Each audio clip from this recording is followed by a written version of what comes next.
All right, let's go to the Lord. Heavenly Father, we thank you for this time, Father. We thank you for sitting with us. Father, we ask that you sit with John. Father, he's able to open up. Father, he's able to tell his story that will save a soul. Father, that many people will hear this and, Father, share with somebody else that needs the help. Father, we ask that you sit with us and you walk with us. In your name, amen. Let's go to Amen. Welcome to Recovery Unfiltered podcast featuring the tall and obnoxious Larry Shepard and Rob Thomas, also known as Rob Don. He may or may not be tall enough to ride the big roller coasters. Today's special guest, John Kay from Oakdale. Also joining in today's show is the woman who keeps Larry in check, the beautiful Katie. Hi, John. Hey, everybody. Hey, it's funny, hey, John. John will appreciate this. Here, one there. There you go. There. Anyway, what's the first thing when people come in the rooms? They're all, oh, you're getting dinged. Oh my God, I can't work like this. Sponsored by fucking chaos. So Johnny, we even prayed. That's awesome. It's all right. It'll work out. So when people come in the rooms, right, they can stay on a little bit, month or two. What's the first thing that comes back? What's the first thing that fuck? Here we go. I think. You know what I think? You know what I think? No, I don't. I don't care. Shouldn't. You're 2 months sober. Shut up. The cotton should still be in your mouth and out of your ears. Just listen. Their opinion is their opinion comes back. I never heard that one time coming into the rooms. You know what I think? I probably should have been told that a lot. Yeah. I don't know. Yeah. So, John, you're back. Tell us, we're going to go back to the story that we originally, we recorded with John 2 weeks ago, right? And when I listened to it, John's got a hell of a story, right? And he did it, but when he told it, he struggled a little bit, right? So when I sent it to John in a text, I go, hey, John, take a listen to this and tell me what you think. John goes, I sound like an idiot. I'm like, no, you don't sound like an idiot. He was just, he was all over the place. And it was just like, Rob and I both know, he's got a better story. And I want to make sure that we get his story correctly, right? And I think it does him justice. It does our listeners justice. It just did a lot more. And John, you might have heard the last podcast, and I had shared, because I heard you share at Escalon. I heard you share it at Oakdale, your story. And through the means, but you were more linear then. Everything was really chronological, which I think is what we missed in this one. You're back forth, which happens sometimes. Yeah. So now we're relaxed. We can just hear it. I just kept adding things that I kept forgetting before. Yeah, because it's one of my favorite stories because of I Love the Bullet, and how God, and how many years later that comes back around to an answered prayer. Never the way. That's the one thing my daughter asked me. She goes, Dad, how come when God answers prayers, and he does, it's never, and she says never. We don't like to use absolutes in the house. Not always, never, ever. We don't, because it's never the way I expected. I said, and it never will be. It never should be. For me, it's always been, I see it coming. Okay, I see where we're going to land over here, and then I'm over here. Oh, thank you, God. I didn't even know that was possible, one. Didn't even know that's exactly what I wanted, two. Because you get out of the way, but he never answers it that way. Then I always think about you walking in the room or not walking. When you came in, the first time I saw you back, in the chair, grateful. Because now all you do is got time to go to meetings. You were glad. I don't know how you were grateful that God answered the prayer that way, but you were, and I understand now. So, John, talk to us again. Let's start this from the beginning. Let's work through this. If I can, Rob said that, and I don't know how many people have said this. Coincidences are God's way of staying anonymous. Yes. I love that. And then when someone helps you, that's God's answering your prayer through somebody else. Yes.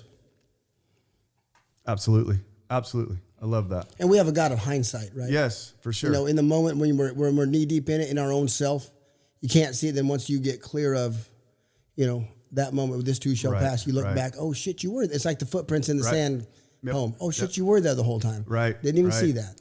Yeah, those are very important things to remember, right? That we ain't walking through this thing alone, right? Unless we choose to. For sure, right? If we choose to, then guess what? There you go. Yeah. Go, enjoy that.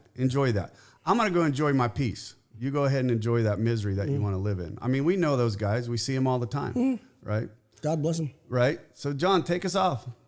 You want me to start from the beginning? Well, I'm going to tell you right now, I ain't going to tell you what to do, right? You do, here's the thing about it. You have a great story, right? Tell the story if you're in front of in a meeting, right? Say it the same way, right? Just pretend these cameras aren't here, between the mics aren't here. Just talk to like you are talking to a couple buddies and telling your story. So that's the best way to go about it. Okay, I was a jock in high school and I never drank. I might have had a couple of sips with my buddies, and that was it. Had the opportunity when I was 17. I was actually serving mass, supposed to serve mass on Sunday morning. And can I ask? I wanted to ask this last time, but I forgot to. And I want before we get deep in it, did you ever get Father Nelson? I was gonna bring that up, Rob. Come on, only the wrestlers are gonna pick that one up. You got the half Nelson, the full Nelson, and the Father Nelson jerking the hips back and forth. So that never happened? No, I never got Father Nelson. Okay, well, God bless you. So I was going to serve and wound up, had an opportunity with my older brother's friends, and being in high school and they were out, it was kind of fun. We were out hunting and squirrel shooting, and I was reloading my magazines, and one of the guy's guns was across the back seat of a Volkswagen, and it went off, shot in my neck between my jugular and carotid, and ricocheted back and forth and wound up going through my lung into my back, about 1.5 inches from my spine. And I was rushed to the hospital. 17 years old. 17 years old, had my first angiogram. Well, my only angiogram, and they were checking for leaks, and the doctor said, "You're a miracle," because how close those veins were and the way the gun was pointed. And, that was my first miracle that I'd heard. So was spent a week in the hospital with a chest tube, reinflating my lung, and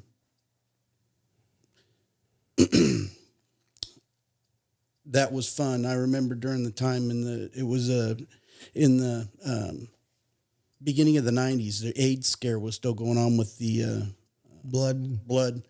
And I remember them asking me, they said, would you like a transfusion? And I remember telling my mom, please do not let them give me any blood. Do not live.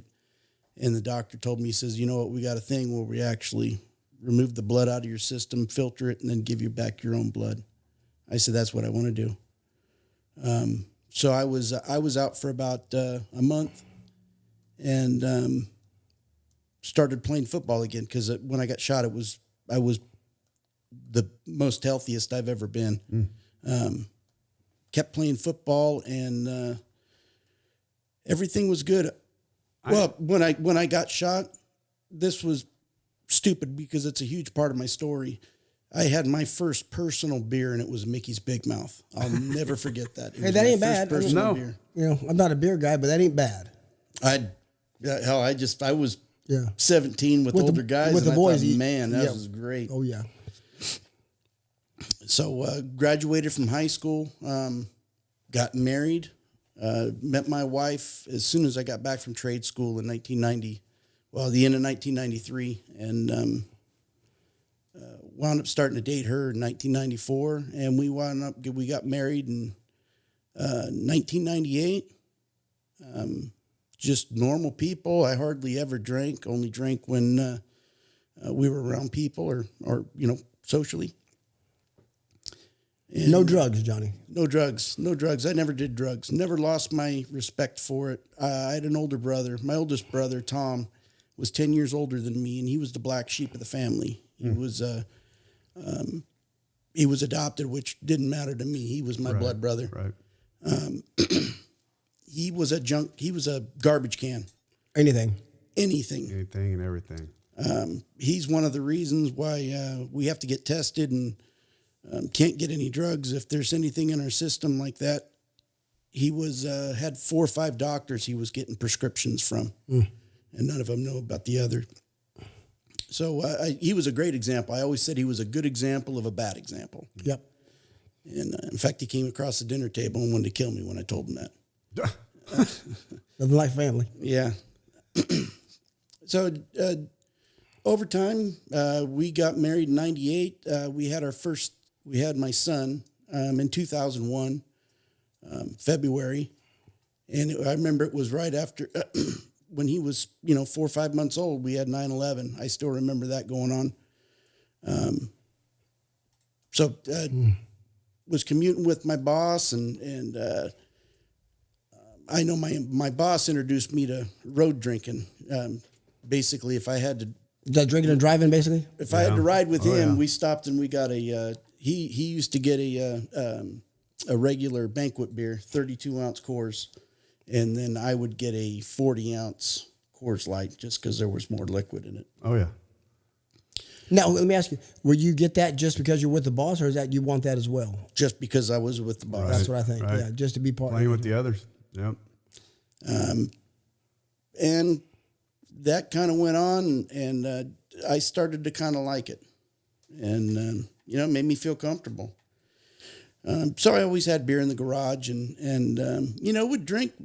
It's not like I was drunk at all. We might have a beer, and I might have a beer when I was out working. No big deal. I never really got inebriated.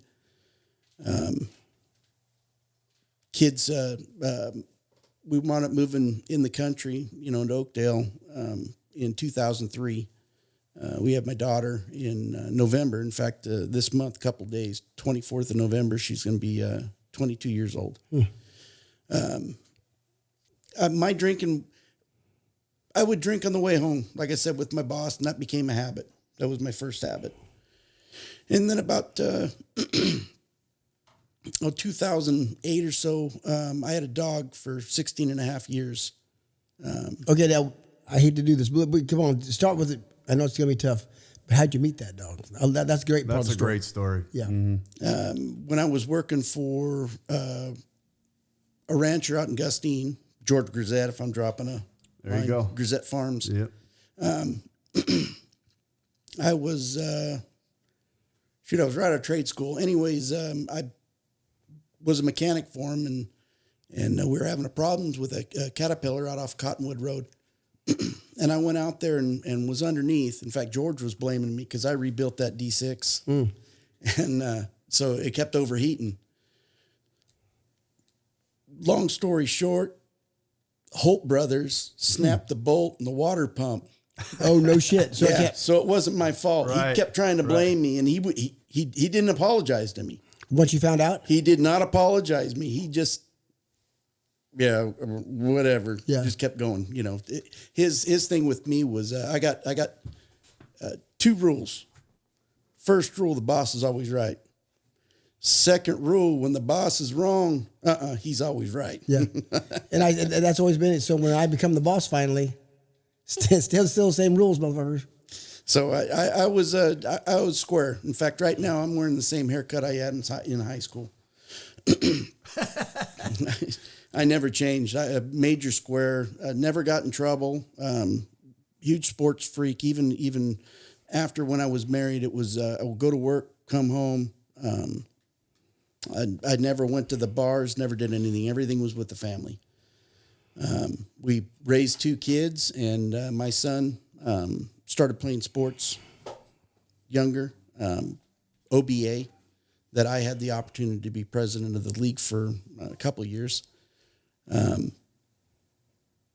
drinking was still fine, and we had, Home was still good. home was still good. Home was excellent, Everything was good. I mean, it was starting to get worse, and I see where you're going with that. And yes, after my daughter was born, just my ex-wife now is the best mother I've ever known. I mean, I was blessed having her as the mother of my kids. But that was one thing. She went that way, and the kids got all the attention, and I got none. That caused a division. That caused a resentment. And I was never resented my kids. That was not. I was just. Yeah, I got you. I felt left out.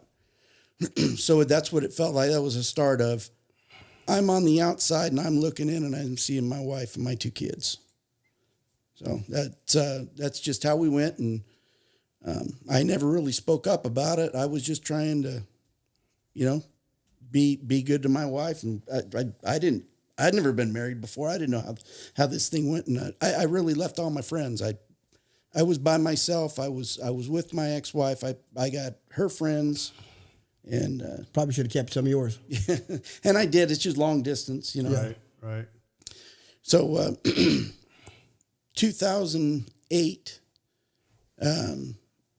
like I said, I was out off Cottonwood Road in this.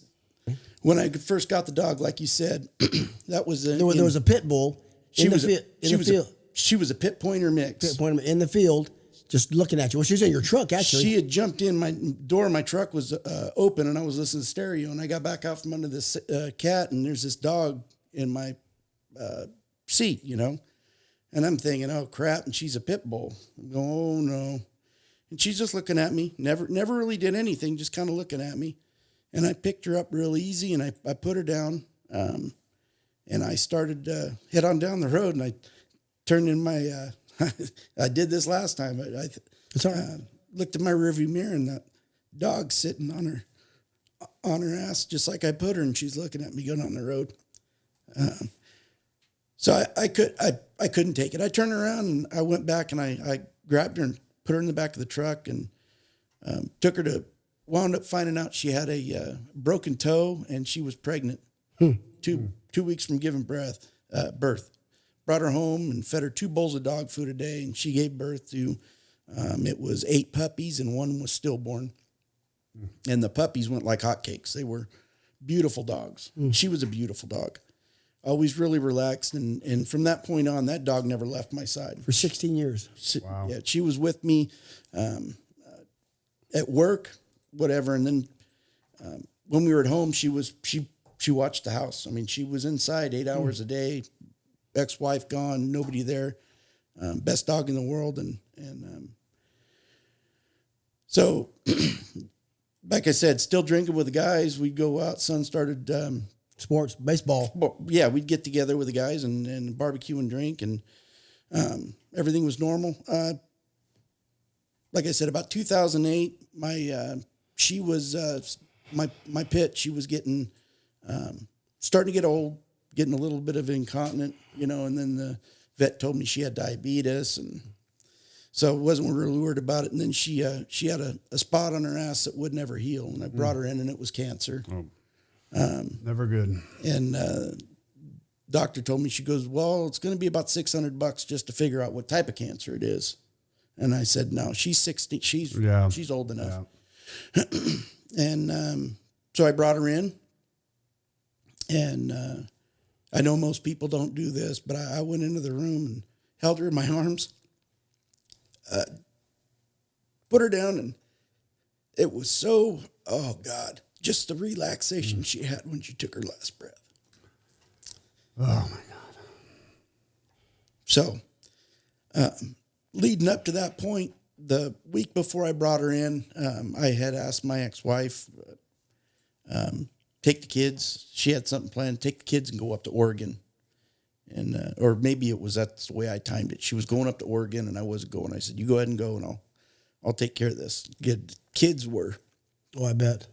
So attached to that dog. In fact, that's one of the pictures I got in my house right now up on my mantle. We're all laying around. The dog's on her dog bed.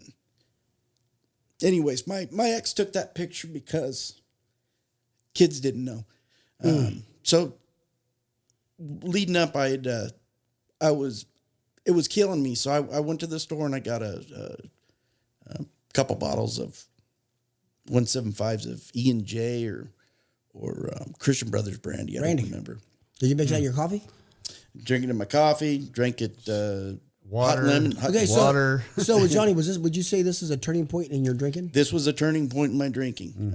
I drank 2 175s in 1 week. And, but no drugs yet, still. No drugs. Never too late. Never too late. Damn it, Rob. What? We are here to help, Well, not encourage. that's actually part, because right about there, you know, I was still in with OBA. Yeah.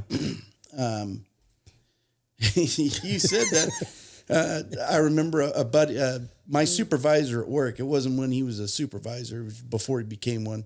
He had a friend in American Canyon, wherever that's at, up by Napa. Yeah. And he used to, I asked him about it, and he goes, hey, I'll bring you in something. And he brought me something called Blueberry Kush. Fuck. And It was Kush. I mean, had no idea how things worked, but he said try it because I was having some anger issues. I got you.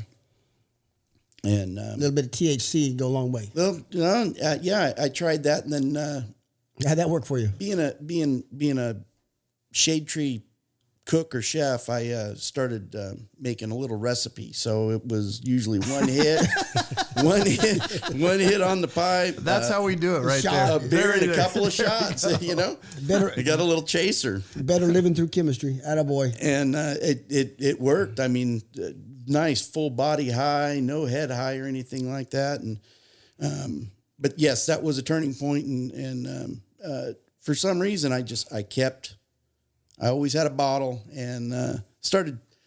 It was up in the cabinet, so I remember if I drank some, I knew my ex was watching it. You know, so by this time, if I started drinking more, I'd go out and get another bottle so I could do the old switcheroo. Pull one in. But I had to drink some of the new bottles so it would match the other one. Dude, the shit we do. It's just insane the shit we work out. The work we put how in. we work through the technology of hiding our drinking is incredible. But just to, I mean, we're still drinking. We're not hiding it, but we're not drinking as much as you think we are. Right. You know, and this is how we're going to hide it. And that doesn't bother us, right? I was hiding it even when I was Perfectly normal. I was hiding it even when Katie knew I was going to rehab the next day. I was still hiding it. Yeah. What are you doing, Dudson? You should have seen. We wanted to get like a refrigerator or a freezer for the garage, and she was mentioning it. And the first thing I thought of was, shit, a place to put my beer. You know, yeah, let's put it out in the garage. Hell yeah. Then I started noticing after time she would say, "Hey, how much you drinking?" And I said, "What, are you counting my cans?" She says, "No." Anyways, when we moved out in the country, I had a shop, so. That refrigerator, actually, I got another refrigerator. That one she used, it was still in the garage, and I had my own refrigerator in the shop. Damn right. Always kept it full. 230 packs. Stay out. Yeah. And in my cabinet, I always had a 750, and I wouldn't drink that all the time, but it was there, you know. Sometimes I would drink a little bit more. You got to have something so you can get there on a short run if you need it. Always have a stash. So at that point, I believe I was still driving back and forth with my boss, and we were drinking.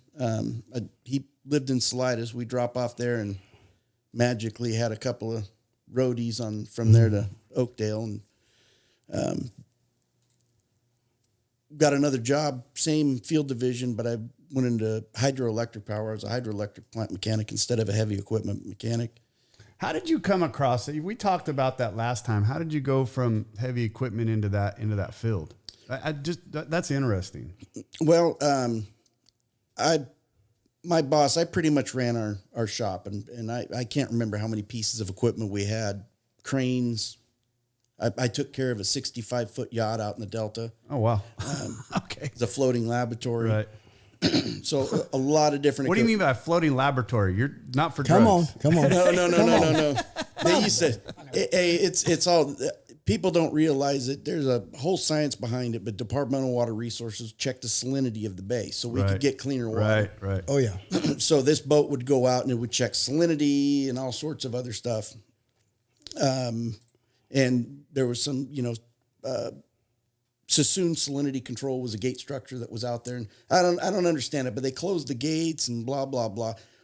Fresh water is lighter than seawater, correct? Yeah. So when it hits it, it's basically like a wall that runs, and then we try to pump as much as we can. Gotcha. Off the subject of drinking, so I was into heavy equipment mechanic, and humbly, I had a very good track record.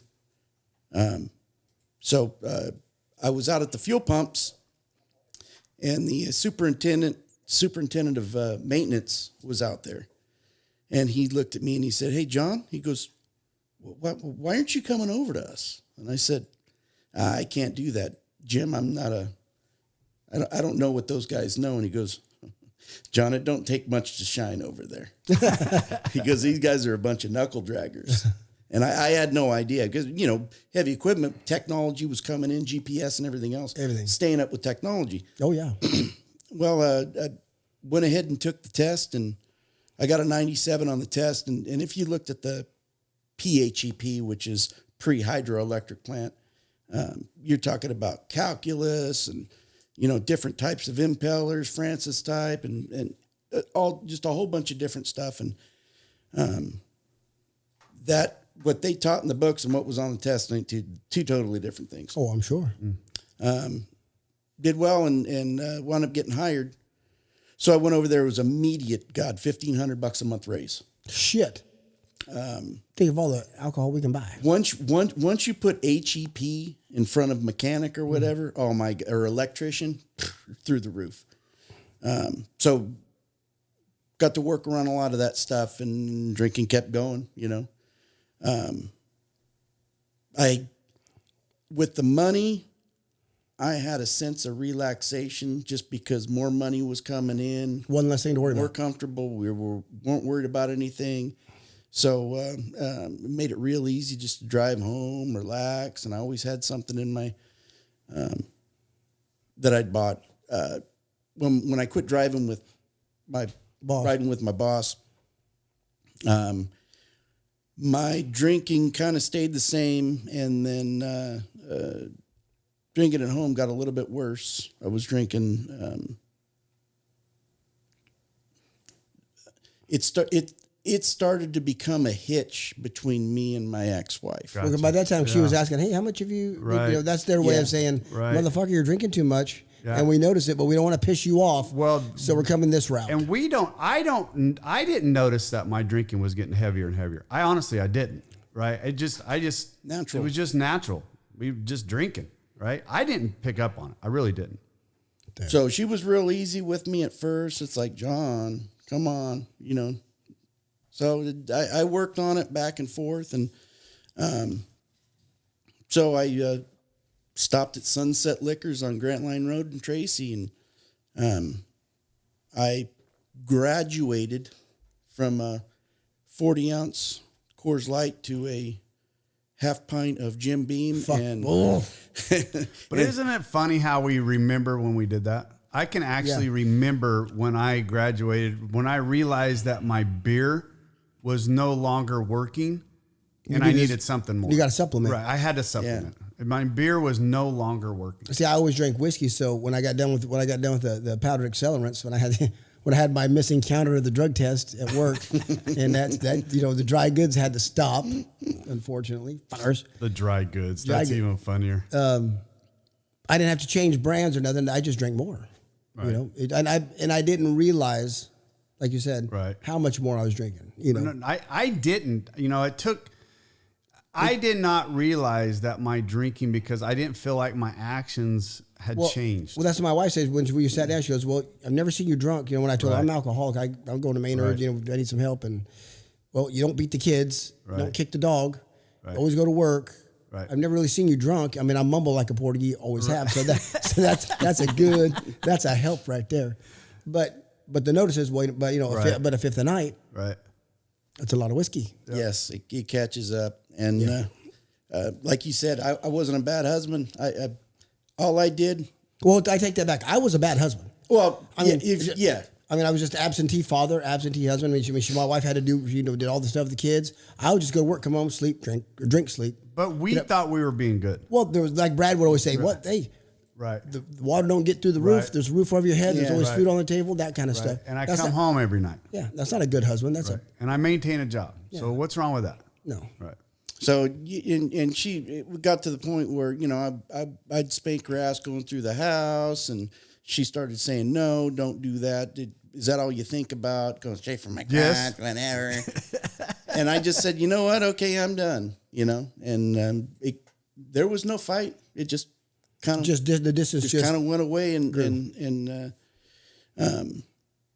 drove a wedge between us a little bit more, and it was that. Then telling her she looked nice, whatever, and it's like blah blah blah. It didn't really mean anything, so I quit complimenting her. So I went a little bit further. I found my new love. So let's go out and Jim Beam. Come on, Johnny. God bless. Whatever. Hey, to each his own.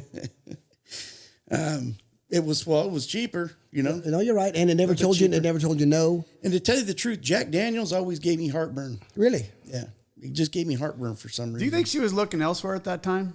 I mean, at that period of time, did you think she was looking elsewhere? Did that ever even cross your mind? No, not at all. No. If we're talking about extramarital stuff, right. no. It never even crossed your mind at that point. But was she turned off from you because of your drinking, do you think, at this point? I mean, It might have been, but she never really mentioned it because all she ever had to do was tell me, and I would slow down. Mm-hmm. You know, it always got worse, never better. I would slow down. Things would, we would do things together. But, I remember my son's junior winter formal. We had a whole bunch of parents around, girls' parents and the boys' parents. And me and a guy had barbecued and fed everybody. Afterwards, the adults ate, and I had cooked a salmon, lemon, capers, dill, garlic. All out. That's it. All out. And it was a nice slab, and I'd had it on the barbecue, pulled it out, and was getting great compliments from guys. One guy was very well-to-do, and he just said, John, I'd rival this with any salmon I ever got. And so it was funny. I was getting praises, and she was sitting next to me, and it was funny. It was just, everything was for show, at least in my eyes. And she just got lovey-dovey and put her arm around me. And I just thought, whoa, it felt weird, because when we were apart, when we got inside, it was, okay, we were only a couple when we were around other people. Yeah, that way, just appearances. Appearances. Okay. And the keeping up with the Joneses, I didn't like any of that crap, So, like I said, that had ended, and I remember her friends, we'd done a party for one of her friends. I was walking back and forth doing things, because all I ever did, I did the labor. Someone asked me to do something, I'd do it. I was walking across the yard towards the garage, and her friend had said, "Boy, John, it sure is getting cold around here." It was 105, I think, that day. But she had said, she goes, "It's getting a little cold around here." Oh, wow. Talking about me now. Right.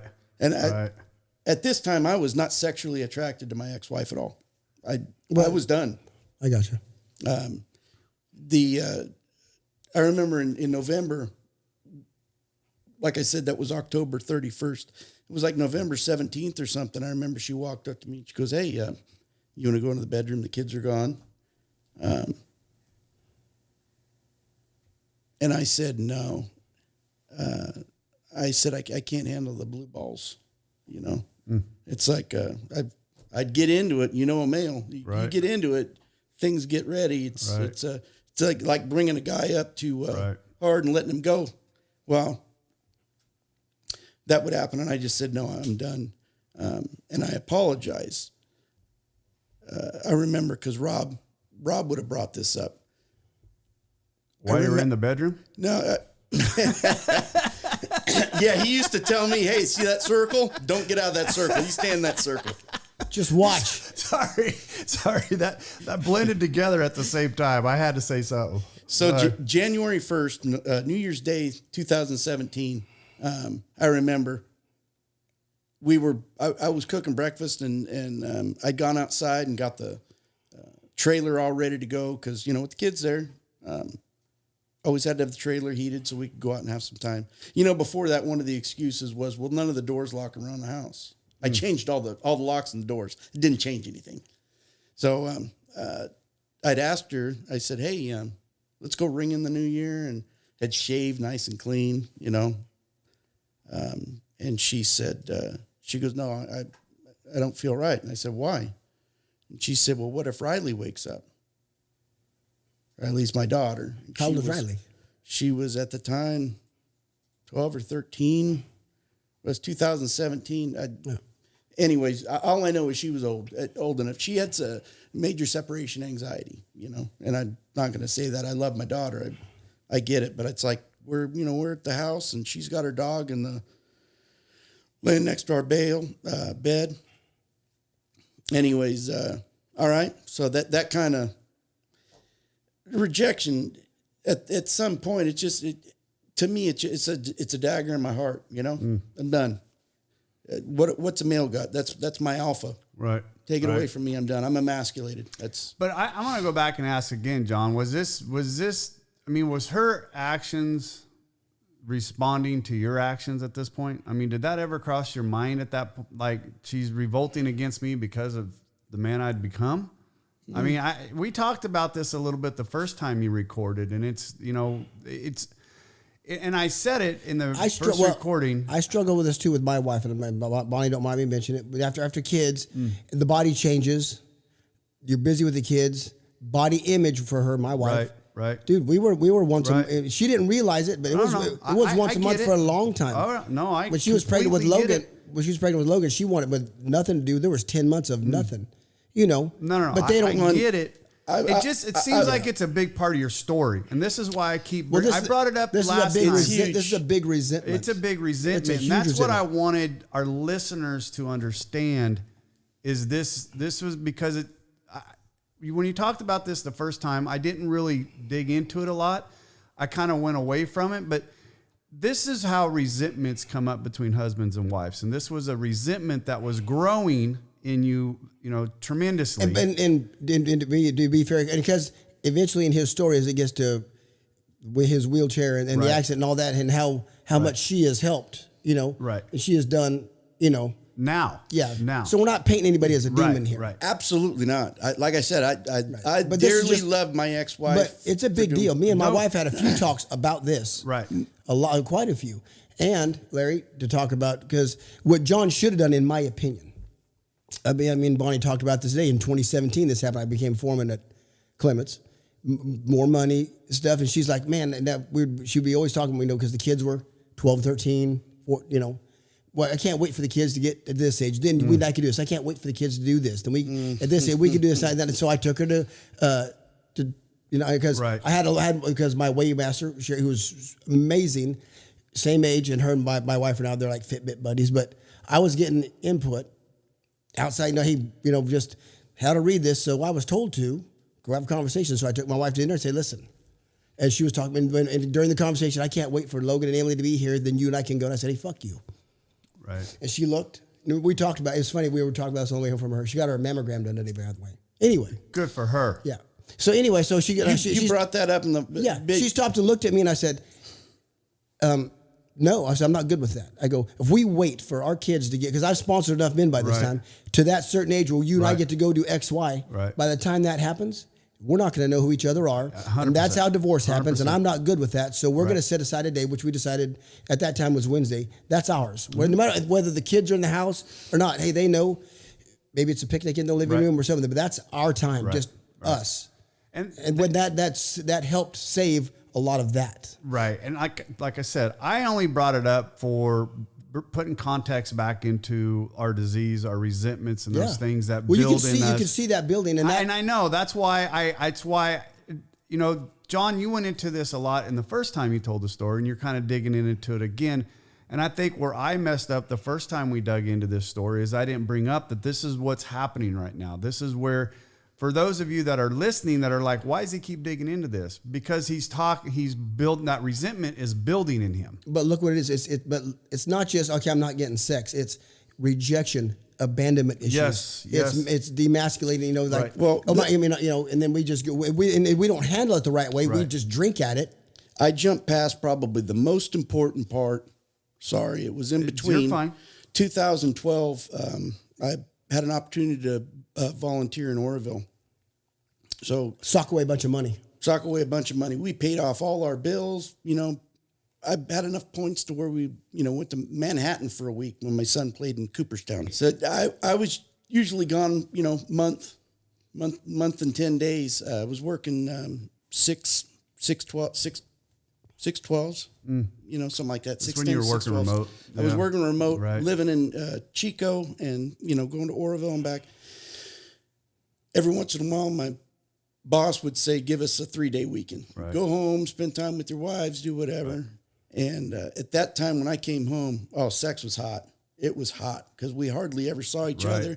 It was lovey-dovey. It was fresh because it was fresh. Right. We were together. Right. one time I'd come home and I can't remember the exact month, and that kills me because I'm real good with dates.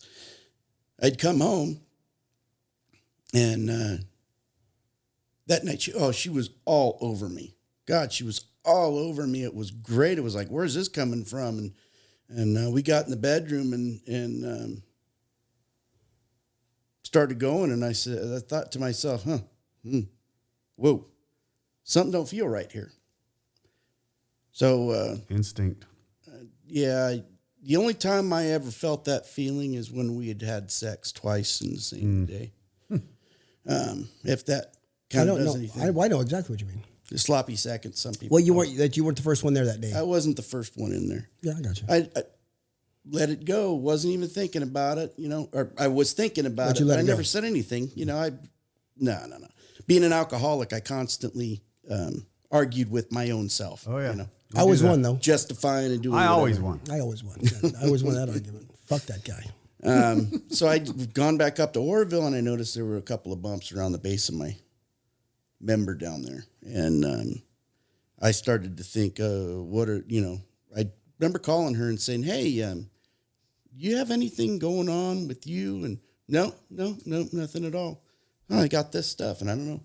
I'd gone to a healthcare professional and told me, because no, you don't have herpes or anything. He said, he goes, sometimes somebody else's DNA, their semen, will attack yours. Other things. Mm-hmm. It's a survival thing. We fight at the basic level. We fight each other. Right. So again, in my mind, I went internal, Yeah. So fast forward to 2017 after all this stuff. Right. Or not even fast forward that far. This is still that's still 12, when right? I was Oroville. That was 2012. I had come home after that. It was the end of the summer because I remember my son had a pool party in Escalon. I'd walked out and gone into the shop. No one was home when I got home from Oroville. Went into the shop. I look around and go, damn, it's clean. Beautiful, clean in here. I go in, I grab a drink, and I look behind the bar, and there's a couple of 60-pound garbage bag, dog food bags, and they got booze bottles because I never got rid of anything. Right. 2 bagfuls of empties. 2 bagfuls of empties. And I still wasn't way out of control then. So I thought, crap, immediately I thought I was going to be in huge trouble.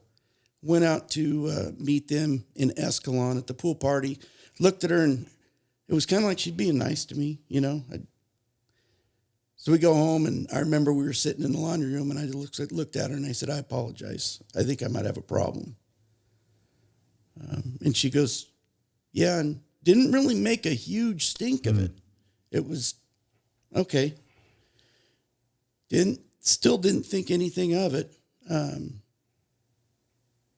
And so far along, I look back and I'm thinking to myself, wait, okay, loose, bumps, starting to come shop together. clean, something's going on. I don't know what it is. And I let it go, but that was constantly in my mind. And anyways, it all built up. Yeah, I got you.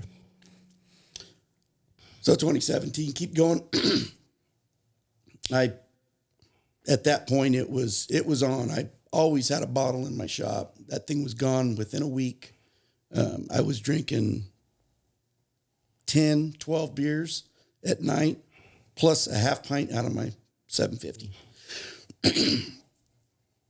And COVID hit. Oh, God, this is what screws me up. I'm going to kick my own ass again. In 2016, before we quit having sex, in 2016, she had caught me, drinking. In the shop. So I try to smooth things over, like most of us do. I said, you know what? I'll go check out this Alcoholics Anonymous. I know I've heard from it and heard, her. Let's check this out. Yeah. So I wound up going. It was a Wednesday night. I'd kept my mouth shut. Just, you know what it is. It's just kind of like make as little trouble as possible when I'm at home. Went into Wednesday night meeting. I remember Will was chairing. It was an on the beam, off the beam meeting. I didn't know a whole lot about AA, just trying to keep my mouth shut and listening. And Explain that. On the beam, off the beam. on the beam, off the There's beam. a poster in there. Yeah, it's so you've got a beam, and on one side you might have jealousy, and on the other side It's opposite. Okay. It's complete opposites. Gotcha. So it basically tells you sometimes like being selfish. Being selfish all the way to the right, that's a bad thing. Being the other side, it's a little too. But if you're right in the middle, you're basically, Okay. I might be prideful, but I'm prideful in the what I do for work, but not necessarily cocky. Ed started going just a Wednesday, and not just doing my own thing, not saying anything. And is it getting better, or are you just? It's getting better because we aren't talking, and I'm starting to learn. Are you drinking any less or no? No, But you're not drinking anymore. I'm not drinking anymore. But you're still drinking. I'm still drinking, and I had gone in, and one thing that was started happening is I started hearing things that were similar from other people. Hearing your story. I was hearing my story, and I'm wow, and I hear Will talk, and I'm going, okay, well, crap, I kind of fit in. I might be one of these guys. I might be. Right. So I remember I was talking to Will, and it was during one of the meetings, and emotion started to hit me because I started being truthful. Right. I was trusting Will. Right. And I let it go. And that right there, oh my God, just telling somebody, it made me feel so much cleaner. Telling somebody what, that you're an alcoholic? Telling about the problems that I had and how it's affected me, and having somebody else with my going on and being able to talk. Right. And you realize I'm not alone. This guy's just holy shit. I'm not alone. I call it speaking the same language. Yeah. I say that all the time. But all these bricks you've been carrying. Right. Here, let me share this brick with you. And every time you do this, oh shit, it's not as it's not as heavy. Right. The shit I'm leaving with is not as heavy. Right. It took me a long time to understand, but I'm thinking that's why I'm hearing listen for the similarities and not the differences. Because they're both there. They're both there. Which one you want to feed? It's like the two wolves bullshit. Right. What is bullshit, it? But, take what you want and leave the rest. Yeah. To an extent. To an extent. So if someone says, I recommend you do the steps, that's well, I'm going to take what I want. I'm going to leave those. Right. Well, go get drunk. So I started going. It was about mid-September, and right at October, I remember Will looked at me, and I'd asked him. I said, "Hey, would you consider sponsoring me?" I really had no idea what sponsor was, but sounds good. Heard you should have heard one. it. You heard it, right? And I figured it was kind of like a Big Brother program or something. Kinda. So asked him, and he said, or a little short bald brother program. He said, "Sure, I will." And I have one of those. First thing he told me, he goes, he bought me a blue book, and he said, "I want you to read the first 164 pages." And I did, and it took me a while to read it, only because I'm not a very good reader, and my attention span is, I have that. about an inch long. Right. Like your pecker. And I remember he looked at me and he says, "Hey, you think you might want to quit drinking? You think you might want to give it a shot?" And I said, "You know what? I will." And looking back now, I understand the way he was coming at me. It wasn't like, you should do this, you should do that. It was almost like a brother saying, "Hey, let it be your idea." Yeah. And, well, it comes down to this, I when you tell me you want to go get drunk, go get fucking drunk. Don't bother me. Go ahead, go. Right. Those to me is what attracted me the most to this. Right. But Johnny in his position was not like you or I. When he came into AA, he was just investigating. He's not sure. Right. He's like Brian. He's like Brian was. Right. Not sure you're one of us, or you're not sure you're one of these. Right. He's doing it, and he's still drinking. Yep. So the way to approach him, you want to drink, go drink. I don't drink. And I say that, but the way we'll approach it's good. Right. Well, the first jumping off point, and I say first jumping off point because that cliff's real high, and I just jumped down and hit a ledge at about 10 or 15 feet. Yeah, that's a good way to put it. So I quit drinking. I stopped and had gone one night, and I'd gone to work, and it was tough. I remember on my way home, I'd call Will, or he would call me, and it was real tough at first. Mind you, this is the first time I quit drinking, so I didn't really have any DTs or anything like that. Nice. I was able to, I quit. And worked through it. It started to give me a great sense of accomplishment, just doing that. And I started to go to more meetings. And I wound up going to meeting a day. I was going 7 days a week. Still drinking? No. I Okay. quit drinking. You I quit drinking. And I just, like I said, it was that first ledge I jumped off of and went down. Okay. Started going to meetings. And This is when I met him. Saturday morning men's meeting, Friday night meeting. Some great guys in Saturday morning meeting. And that when I'd gone to football games that my son was playing in, I was, where I was sitting at in the stands, I didn't realize, but I was around all these people and this one redheaded dude that kept going, 1, 2, 3, first down. And gone Saturday morning, day after a game, and I go in. Oh, at the game, my son was playing and got hit, but he'd put his elbow or his shoulder down, took the hit, and I went, man, a good boy. And that redheaded dude turns around and he goes, our quarterbacks don't get hit at Oakdale. And I, okay, whatever. And he goes, no, you don't understand. They don't get hit in Oakdale. And he just kept going, pissed. And I thought he was just joking. So, okay, whatever, and let it go. And Did you say that? That's my son? yeah, I told him, I don't care. Quarterbacks don't get hit at Oakdale. So going to the Saturday morning men's meeting, and I see that redheaded bastard on the other side of the room, and I'm going, son of a bitch, are you kidding me? And then I see this big old cowboy, his name's Chuck, going, there's quite a few people in here that were sitting right next to me, and I must have been sitting in the AA section at the corral. And just the amount of love, as soon as I went in a men's meeting, Yep. the amount of love Immediately. was uncomfortable to me because I wasn't used to it. Right. I had this one dentist who I thought was kind of, what do you call it, dainty at there. He said, he goes, what's your name? My name's John. He goes, well, stand there and let me take a picture of you. It was for his phone, so he knew who was calling. Rogue. Name was Jim F. I don't know if he ever listens to this show or not. Oh, I'm sure he doesn't. We pray. That means he'll shut up. Oh, yeah. He might, though.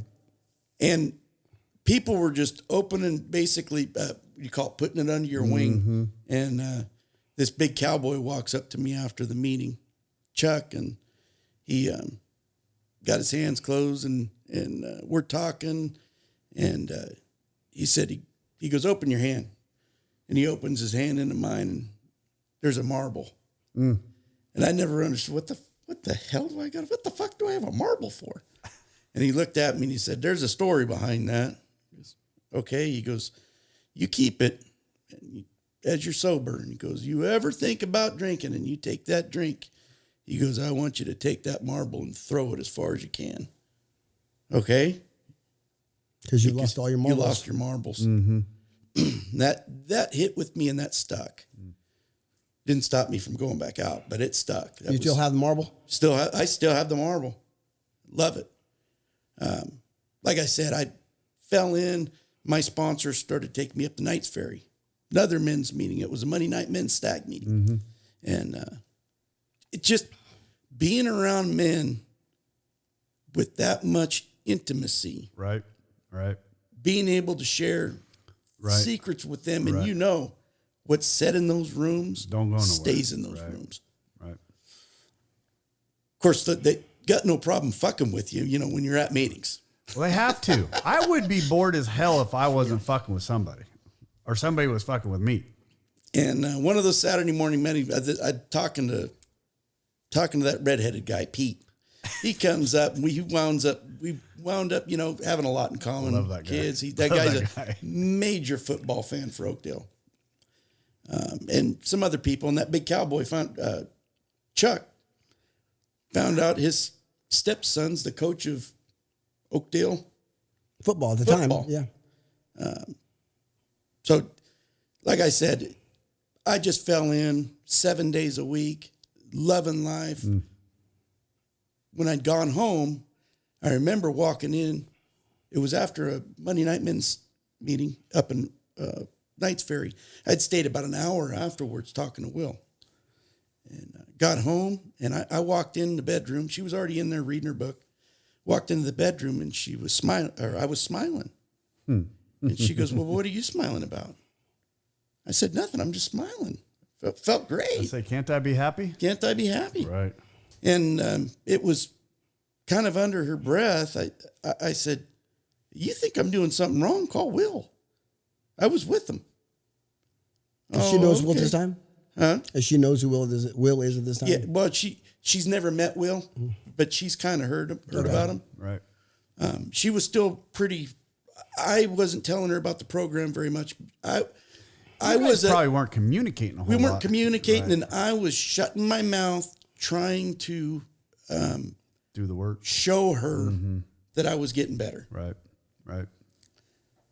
And There's a difference between going into a rehab and just, you know, I've said this all along. You guys that got in sober through just going through AA, that's impressive to me. I don't know if I could have. I don't know. I don't know. I went the route. I went the route I went, and it worked. So I went the route Thank I went, you, and I Jesus. met Chris, who introduced me to Jay, who introduced me to Rob, who introduced me to everybody else. And I mean, just the way that everything collapsed. but God used the path that we took, Right. and the people in that path, Right. and God used the path that He took, Right. and the people in His path. Yeah, So it's just for the path, sure. the path For we sure. choose to take. God will Right. bless the path. Right. Just get on the motherfucker. Right. yeah, and True fact. the way I got sucked in was, I remember Will was telling me, he goes, John, there's actually 3 meetings. Before There's the yeah. meeting, the fourth meeting, you got the meeting, and then the meeting after the meeting. And I never understood him at first. Oh my God, is he right? Things are said, you know, Right. you say what you say in the meeting, and you know what? You always leave and you go, son of a bitch, I wish I could have. But and to this point, when Larry sent me the first podcast we did with you, and he sent it to me, and then he goes, I think we're gonna. I go, well, send it to John, see what he thinks. Right. But it's the same thing, you know, when you go tell your story. There's the one you're rehearsing on your way there, you know, as you're going. Okay, Right. I'm going to go through. This is the timeline I'm going through because I've got 30 minutes they want me to do it. Right. In. I've got 45 minutes they want me to knock it out. Maybe they want me to hit a 15-minute, 30,000 foot view. Right. And then there's the one you do, and then as you're leaving, fuck, I shouldn't have said that. Man, I forgot the great part. Man, that joke was stupid. You know, there's. Oh yeah. But You critique yourself. but the one that God wanted was the one that you did. Right. Yeah. So anymore, I don't take notes. I've took notes one time. It's stupid for me. I It's better did- for me to shoot from the hip. I did one time, and it was when I was at the Harvest Hall. Yeah. And I swore I wouldn't do it again. Then when But that was a spoke good it- one. That was a good one though. It was, but when I was at Primary Purpose, I didn't even look at. I still have the notes for Primary Purpose in my book, but I never looked at them, and that was by far one of my favorite ones. That was a good one too. That was. Both times you were constrained. You had a time frame, and we were Right. trying to give Larry because Larry likes to I'll go. Yeah, I'll go. You guys know that last one I did, I was jumping years at a time. Yeah. And then Hey, you go I back. forgot this. Hey, I forgot that. Almost. Hopefully, I'm better this time. You are. I mean, I think, and for me, I'm more in tune with, because I know your story now, right? I listened to it. And one of the biggest things that I wanted to bring up was that I think we missed the resentment that you were building over a period of time with your wife. And that resentment is what I think didn't come out to me in the first one the way it needed to come out, that you had this huge resentment built up against your wife. Oh, it was horrible. Right. Yeah. But also on the other side of that, John, and you recognize this now, she had a huge resentment to you. I'm sure she did. Yeah. I'm sure I she mean, did. there was that feeling was very and mutual. no communication was taking place from Yes, either side. right. Both at fault. Right. The first time you should, because I know the story and I know how much she's been instrumental in your recovery, and she's and now and things we're going aren't. to get more into that. But still, they were both victims. Right. in the process. Neither one did everything right, even though, you know, there's wrongs on both sides. Right. You know, they're not justified. Well, my resentment's going to keep going. I'm not done explaining that one. Oh, yeah. And by the way, the big book says more than one. What is the number one offender? What takes out more alcoholics than anything else? Resentment. Yep. Which, if you're a Christian or if you're a person of faith, that's unforgiveness. Yes. And an expectation is a resentment waiting to happen. Yep. And they'll lead you to disappointments. Right. So, where was I at? I was in the fellowship. Going every day, life's Everything good. Life's good. Life's good. And Wife was reading a book, she's smiling. she's smiling and went a little bit longer, and then she started to say, "Hey, Going a little bit much. yeah, you're going every single day. You think you might kind of tone it down?" And I said, "Yeah, but it's going to take me a minute. I want to see which meetings I really want to go to." So that went on for a long time. Let me see, where am I at here? Like I said, I'm in the program 100%. We had the Men's Winterfest I started getting into. The second year we had it, Gordon actually gave it to me, and luckily I had lots of help. What did we say? 2019. Is that when you went back out? When you started drinking again? 2016.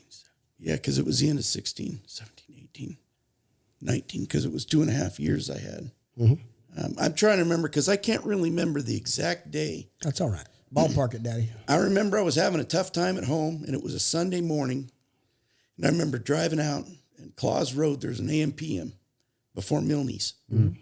And not just AM/PM, there's a liquor store right there. Creekside. Know it well. So And hey, isn't there a fruit stand here right across the road? Uh-huh. Oh, yeah. Yeah, but I didn't stop at the first. I'm just saying. If Unless you wanted to put some whiskey inside the watermelon. Yeah. there was I wasn't doing that.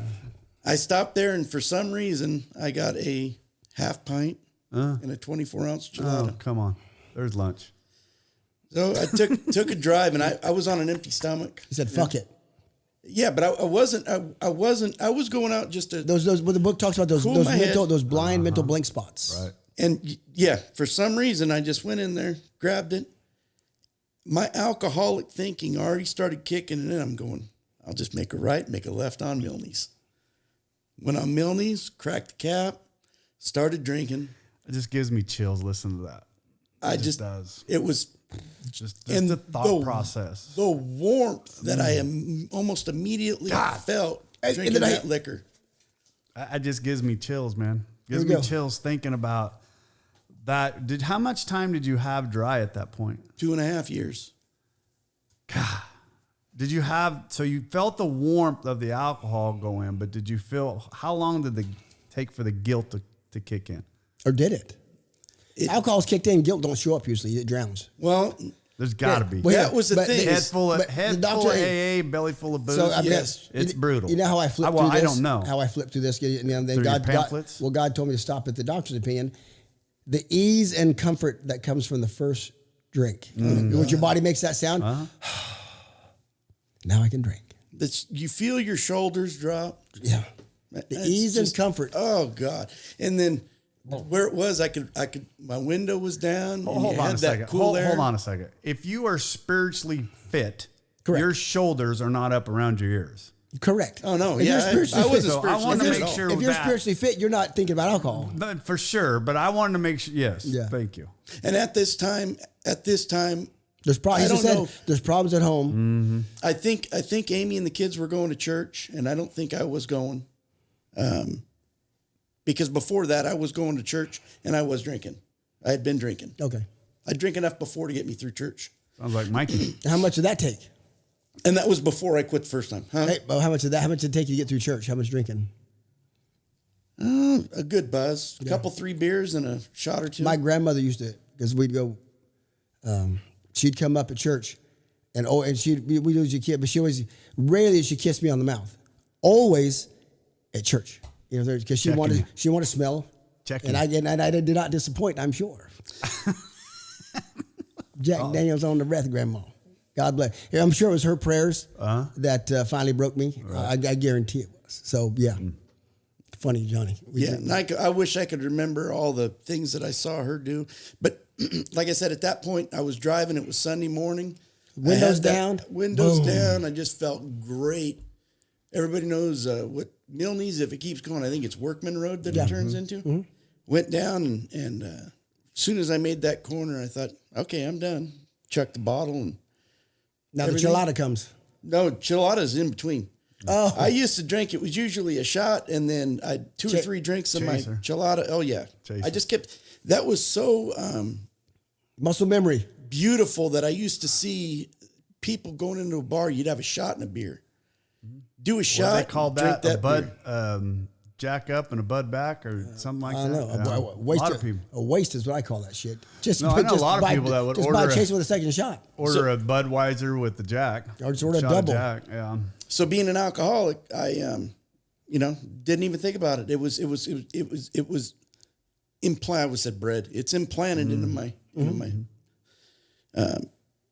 go there and anyways I'd get back, and I can't remember if there was family at the house or what. I think there was family at the house, and I got back. I felt great. Breakfast was made. Right. Ate like a king. I think I fell on the couch and passed out. And fell asleep. Nobody knew. Nobody knew. Right. You got the protein coma, they think.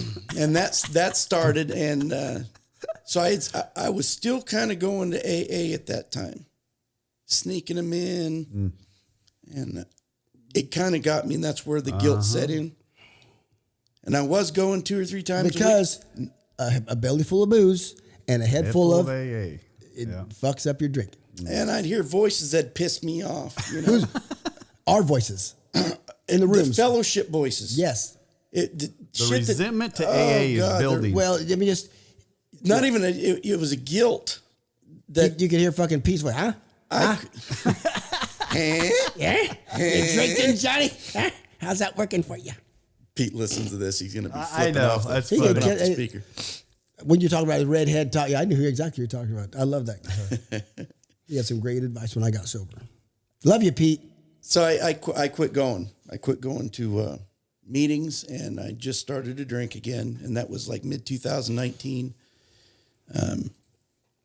I was drinking easy. I hadn't really got into my alcohol. Well, for most people's alcohol, it wasn't to where I was before. Yet. And there's always yets. Always. 2020 comes around, and COVID's hot and heavy. Yes. And I'm driving back and forth to work, got my sheet of paper that the governor gave us saying I could be on the road, and wasn't worried about getting pulled over. Sheriff shows up at my house, tells my son, and it's, you drunk and it'll know. That went on, and told my son that they'd found my oldest brother, deceased in Walnut Creek. My son brought that paper over to my mom's, and I wound up going home to my house, I think drinking a little bit in the garage or in the shop, and then taking off to my mom's house. And her and my brother, and we go through and talk about it a little bit. The next day, we drove out to get papers and stuff out of his apartment. And come to find out, they removed the body the day before. And there was, it's unfiltered. There was juice all over the ground, and maggots. He'd been there a minute. He'd been there a little while. Last time he saw him was May 4th, and they found him May 26th. Okay. 2 days after my birthday. So we did all that. That's really starting to sink into me. Normally, death doesn't bother me. That being my older brother, the way everything happened, it started to hit me. Then I started getting back into alcoholic drinking again. What we consider alcoholic drinking. Right. I use that as my excuse. Oh, yeah. Got to have one. Yeah. Why not? It was Gotta easy. have it. I got back into it, and I got back into it hard real quick. And home life's still the same. We're not talking, no communication. Right. That's just going. I try to be at the kids, do whatever. And Gone into work and I was shaking. I was pissed. Gone into the boss and said, hey, I got to take some time off. I'd already been sober once. I know where I need to go. Coming up to that point, I've been calling, finding out, can I get into a treatment center? Can I do this? Can I do that? Wound up taking off from work, and then Kaiser, you need to go through our outpatient program first. I can't go to a treatment. Nope. You can only go to a treatment if you're a chronic relapser. I said, so if I get drunk and call you now, then I can go to. Well, me being stubborn as I am, it's like I can't do that. I quit drinking. I got to quit drinking. So I was on a Zoom call because of COVID. I was on a Zoom call with Kaiser twice a day, meetings. And I had gone to, at that time, I'd found out that Northside had broke off the first time. Gordon. Gone. Down. Started his own. Fuck Northside. Well, started another. Robert? Sorry. Started another fellowship. I'm not saying, I'm saying that's what that was at that time. That was the theme. Fuck Northside. New beginnings. And I'd called Gordon before. Yep. And said where I was at. Waited to just trying. That's the beauty of this program. I had numbers in my phone that I just didn't want to call, but they were there. That's a heavy ass phone, isn't it? Heavy, 1,000 pounds. It's amazing how light that phone comes. You know why? Why did I can answer that. Why didn't you want to make a phone call? I know why I wouldn't. Embarrassment, shame, Pride and ego. Did not want to be true to thyself. Pride because and you ego. had to be true. Because you know on the other end of that line, whichever one of those numbers you call, Right. He's going to tell me the truth. Fuck, Right. he's going to break it off I of my gotta face asshole. it. That motherfucker's going to kill me. I ain't calling any of And them it's bitches. not only that. It's to me at that point you got to be true to yourself that you need help, right? No. You need help, and for a man to say that, I'm telling you right now, it's still hard for me. That's the first step in recovery. Rob knows, man. I'm telling you, I have to run through all my outlets before I make that phone call. Thank God it hasn't led me into a liquor store, right? And I've gotten better at it. Yeah. I've gotten better at it. It's growth. It's progress. Because for me, Rob's got all these other people calling. I'll talk to my wife. I'll talk to this. And We'll make 1,000 excuses. I'll work it out this way, or I know what I'll do. I have to read more. I have to do. Guess what? One of these days, that's going to lead me to doing something stupid, right? So the last few times, I've actually had picked up the phone. And if it's not Rob, it's Brad, or it's Doug, or it's one of the other guys, Jason. It's one of the other guys that I know I can pick up and say, hey, let's go to lunch. Let's go do something, right? Or it's just calling and bitching, right? Yeah. Just getting it the fuck out. Venting. Right? Venting. Not that I want to drink, but it's going to lead to a drink if I don't talk to somebody. Because bitching is just shitting in your own shit. I won't listen to that. Right. But if we're venting, we're working towards a solution. Right. I'll listen to that. Right. Let's go. Todd called me that night. And he said, hey, Johnny, let me talk to you a second. He goes, hey. And then he got real serious. Anybody knows Todd? Todd can be really serious. It's rare, but it can be. You don't know whether to take the guy seriously or not. Yeah. We joke so much. No. We joke so much. And when he gets serious, I almost want to smile and laugh. No, he's serious. Yeah. He said, Johnny, you know what you did tonight? I said, no, what did I do? He goes, you gave yourself a reason to drink. Yes, you did. Because you knew you could come back. And I never looked at it that way. And I said, you're right. And that hit me. You know what pisses me off is in AA, some of the crap people tell you, it ain't crap and it sticks with you. Oh, yeah. It always comes back up and you think about it. It's like gum on the bottom of your fucking shoe. Yeah, right when you need it, it's there. Yep. So we Hey, but do you got the guts to pick it and start chewing it? Well, this tastes like shit. Yeah. Should have probably chewed that gum when it was fresh, huh? So I went through the Kaiser program. Boom, boom, boom. Got everything done. Sober, feeling great. And I was sober for about 40 days when I started going back to work. COVID, long days, missing meetings, isolation. Found that store on Grant Line Road on my way home. First, it just started with a chilada. And I got pissed off on the way home because I didn't have enough to drink. I'd rather put a sliver up my dick than drink one of those. Clamato. That is Made with nasty. Clamato. I'm going to tell you right now, even in my worst part of my drinking, when I would walk out in that refrigerator in that garage and the only alcohol left in that refrigerator was my wife's tomato beer, I would literally go, withdrawals or that tomato? Withdrawals. It was a fucking hard decision. I'm going to tell you. I never had it because I'd go get what I wanted. I'd send my wife, my great I'm talking 2:30 in the morning when I'm trying to get the DTs to balance out. I planned better than that. Well, there was times where I didn't. But you're right. It shouldn't be. But again, if we were in that situation, eventually we would drink it. Eventually you drank it, I'm sure. Oh, I did. Yeah. Oh, I did. That's that regular alcoholic. So I got back to alcoholic drinking. And it's funny you guys talked about that. At this time, I'm a germaphobe. But if there was an open beer the next morning, I'd usually pour it out because I knew it was flat. No, now I was drinking them. Mm-hmm. I mean, I wasn't letting anything go to waste. No, hell no.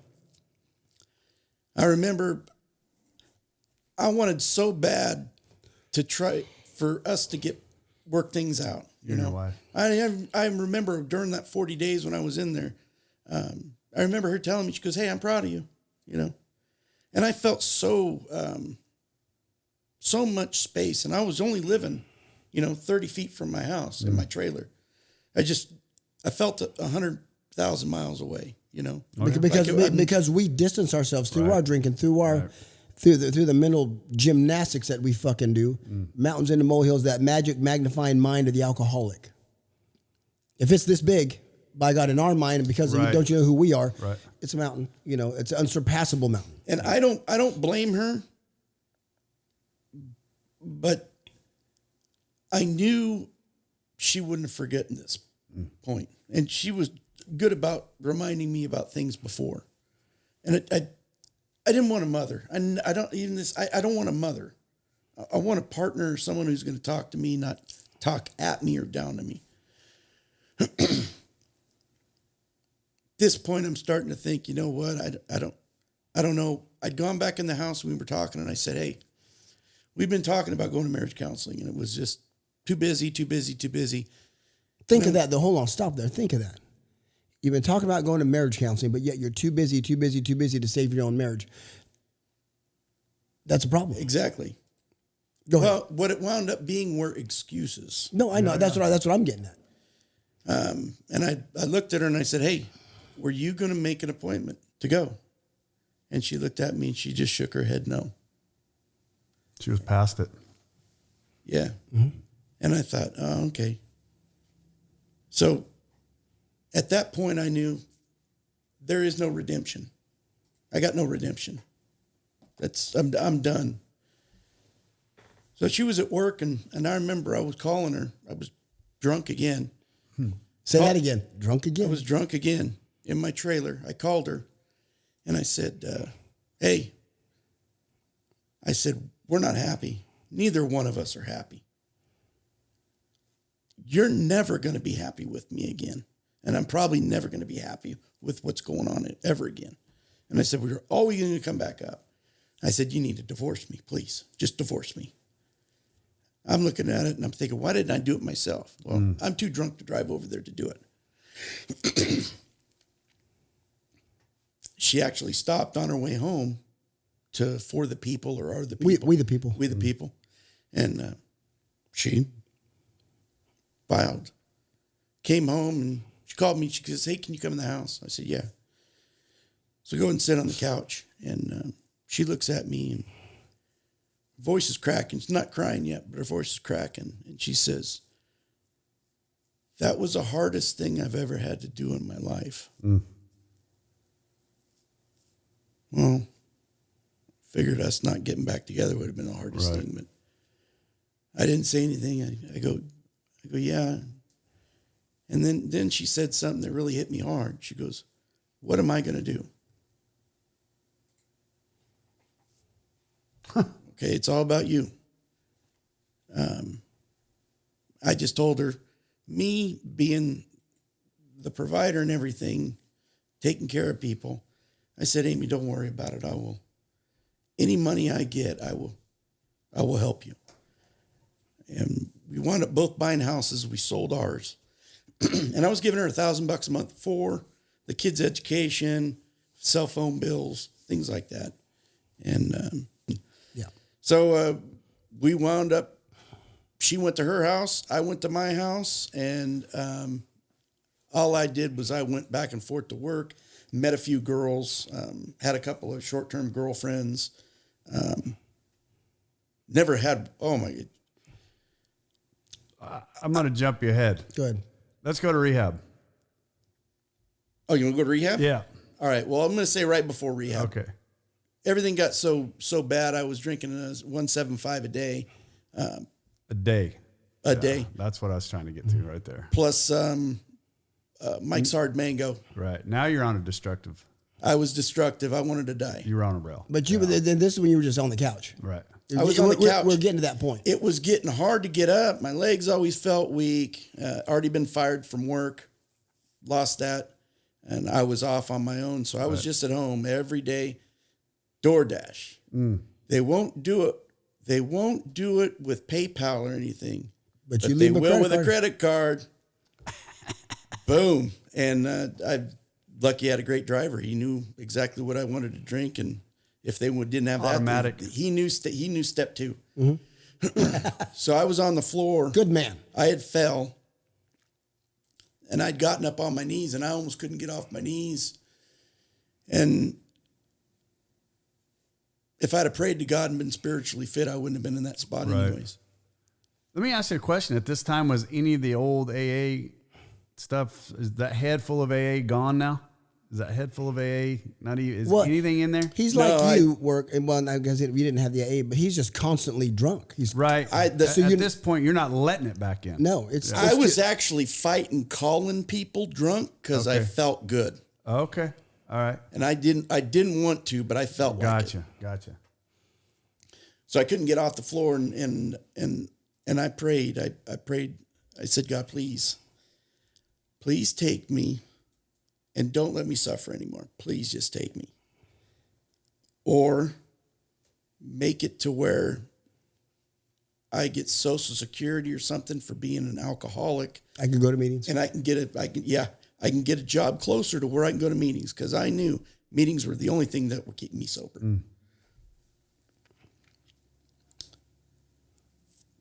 Month later, I was on the couch, and I couldn't get off the couch. My daughter had been coming over helping me off the floor because I was tripping and falling.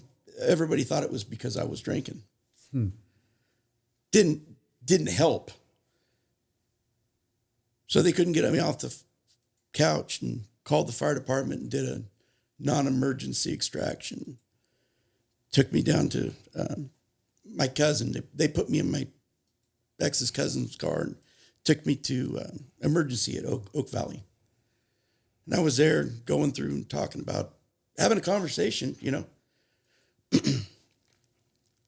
Spent the night there, went home, was on my couch the couch at my ex-wife's house. Never went home. And I'm sitting there and didn't really know what was going on. My sister had come over. And I thought, oh, I know, because I got brothers and sisters that are alcoholics and already had interventions. And I looked at her and I said, are you here for an intervention? And she looked at me and she goes, why would you say that? I said, come on, Sharon. At that point, need one. At that point, You were ready, I think. I felt like a wild animal that had its leg stuck in a trap and allowed the hunter or whoever to open that up and just let him do it. Didn't growl, didn't do anything. Please help me. And I looked at my sister and I said, let's go pack a bag and go. Said, I don't know where I'm going to go. I don't know what I can afford. My sister said, don't worry, we'll help. I never did. Packed a bag. And when they were over there packing a bag, I was sitting on my ex's couch. And my phone rings and I see caller ID. Todd. I already started to choke up right then. I answered the phone.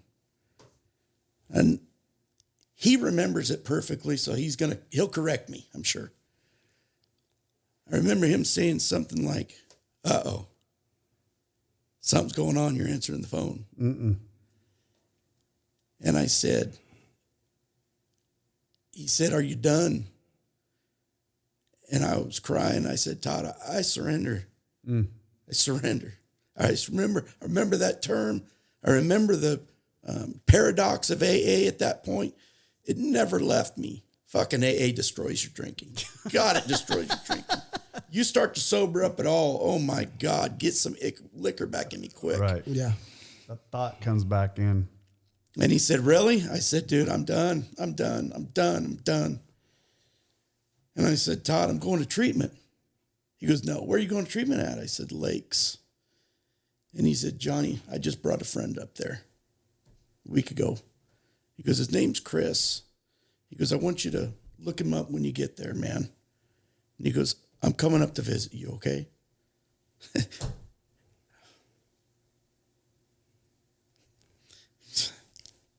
Crazy. Isn't it, though? You talk about, and I'm going to say it in a second, but you talk about unconditional love. Unfucking conditional love. Him, I'm not going to say it, plenty of people have called me. He was the only one I answered the phone.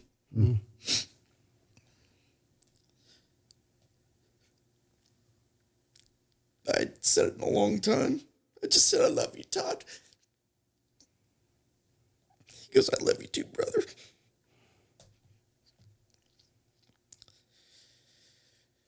So my ex's cousin had gotten a prescription for Librium when I was at the doctor. And save some time, I found out I was 0.5 when I was in the emergency room. No one knew how I was even alive.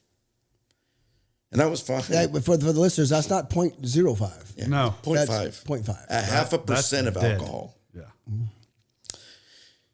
So I got one Librium in front of my ex's house and then drove up to the Lakes with my ex's cousin. And I got another Librium in the parking lot. And I couldn't walk. I couldn't get off the couch. I couldn't walk. Still thinking it was because of my drinking. Right. They wheeled me in. I blew a 0.4 when I was there. Gone down a little bit. Wow. A little bit. No drinking. That was 24 hours after my first drink. That That was still a 0.4. yes. That takes a lot of drinking just to stay that. Oof. That was December 7th when I got to the Lakes and started detox. Second day I'm there. Third day I'm there. Doctor comes in, checks everybody, and he's sitting there poking my stomach. As hard as a rock, always. And I figured it was just muscle or whatever. Sure. I had a very good belly, and he goes, sending you up to the hospital. And I didn't know what a paracentesis was. Sending you up for a paracentesis. So I get up there, and apparently my mineral levels were so fucked up in my body, they wouldn't allow me to do that procedure. They were shoving potassium, magnesium, all sorts of crap. Well, I had gray hair before. I actually had black hair when I left. My color was coming back, and my hair is amazing. So they got me good enough to where I had a paracentesis and got another one coming. Yeah, I'm on the table, and there's an older lady and a younger gal. You know, younger gal's probably in her 20s. Older gal's my age, late 40s. And we're talking, and they said to me, it won't be soon. Dr. Dong's coming in. Oh my God, what a name. Dr. Dong. Wait Dr. a minute. Dong. There's another doctor down the road we'll hopefully get to. So I looked at her and I said, you're kidding me? She goes, no, Dr. Dong will be in a second. And I said, You did you? no more Yankee my wanky. The Dong, I need food. The nurse that's about my age almost hit the floor and started busting up laughing. The younger one had no idea what we were talking about. Jesus. And all of a sudden, Dr. Dong comes in. Does he know who John Hughes is? This guy, I figured he was going to have a thick accent. Perfect English. if I'd have closed my eyes, the guy would have been looked just like me. Anyways, that was as far as that went. We were kind of snickered. And so he came in and there was about a 6-inch needle, 7-inch needle, whatever. And they put something that looks like one of those things that are door stoppers, Right. catheter. And so he's tapping it like a acupuncture. And you watch, I didn't really feel anything. I had no anesthesia or whatever, local. They went through it and Drain me. Well, when they drained me, I looked at the color, and the color was the same color of my urine. Oh. It was dark. Not dark yellow. It wasn't dark yellow. It was dark. It was dark. Right. And I didn't know. I just figured I was dehydrated. No, you were, but my kidneys and my livers weren't very happy, and they weren't talking to each other very well. So they sucked out 2.5 liters. And that's not 2.5 ounces. That's 2.5 liters. So that's the size of a 2-liter bottle. Two of them. But here's the thing, and I've asked you about this last time, because I would assume, you would assume that you would have so much, like, oh man, I can breathe easier now. But you didn't even feel a difference. You were so drunk. I mean, you were just said so much alcohol, so much anesthetic in you. Basically, you didn't feel it. I never felt it. Crazy. So went back to the lakes and had to restart detox because I was there. You have to be there 2 weeks, whatever. And I remember about 38 days in, my back started hurting real bad. I figured, okay, I pulled a muscle in my back, and went up, talked to the nurse. It was real bad, so they got me a shot of tramadol. Had it shipped down from Sonora. Gave me a shot of tramadol. Within 5 minutes, I felt perfect. Got up, grabbed a bag of popcorn. It was night. Grabbed a bag of popcorn, put it in the microwave, went into my bedroom, ate my popcorn, fell asleep. Woke up in the morning at 6 o'clock and pain's back a little bit. So I went and took a hot shower. Pain never got better. It just kept getting worse and worse and worse. Sitting on the couch in the morning, and my counselor walked by, and she just goes, "Hey, John, how are you doing?" And I said, "Good." And I was laboring a little bit, and I said, "Good to see you, Caroline." And she walks by, and I started crying. I said, "Caroline, please come here." And I said, "I want to drink. I want to drink real bad. I want to drink real bad." I said, "I'm hurting. I want to drink real bad." And she looked at me and she started crying with me. And she said, "Thank you so much for telling me that." Immediately, once I told her and told on myself, the fucking relief I felt. So we talked for a second, and she went up, and I was there. Pain still in my back, but I felt better mentally. Laid on the other couch. I couldn't get off that other couch. The chef, she actually brought me my lunch, my last meal. Walked up front, sat down at a chair at the front desk, and my head's down at the desk. I'm waiting for other painkillers to show up. And I remember the nurse was almost kind of getting pissed at me. She goes, "Would you just want me to get you an ambulance?" And I said, "Sure." And that's the last thing I remember. Did you hit the floor then, or I have no idea. No one ever told you what happened from that point on? Someone said I went back to my room. I don't know how I could have made it back to my room.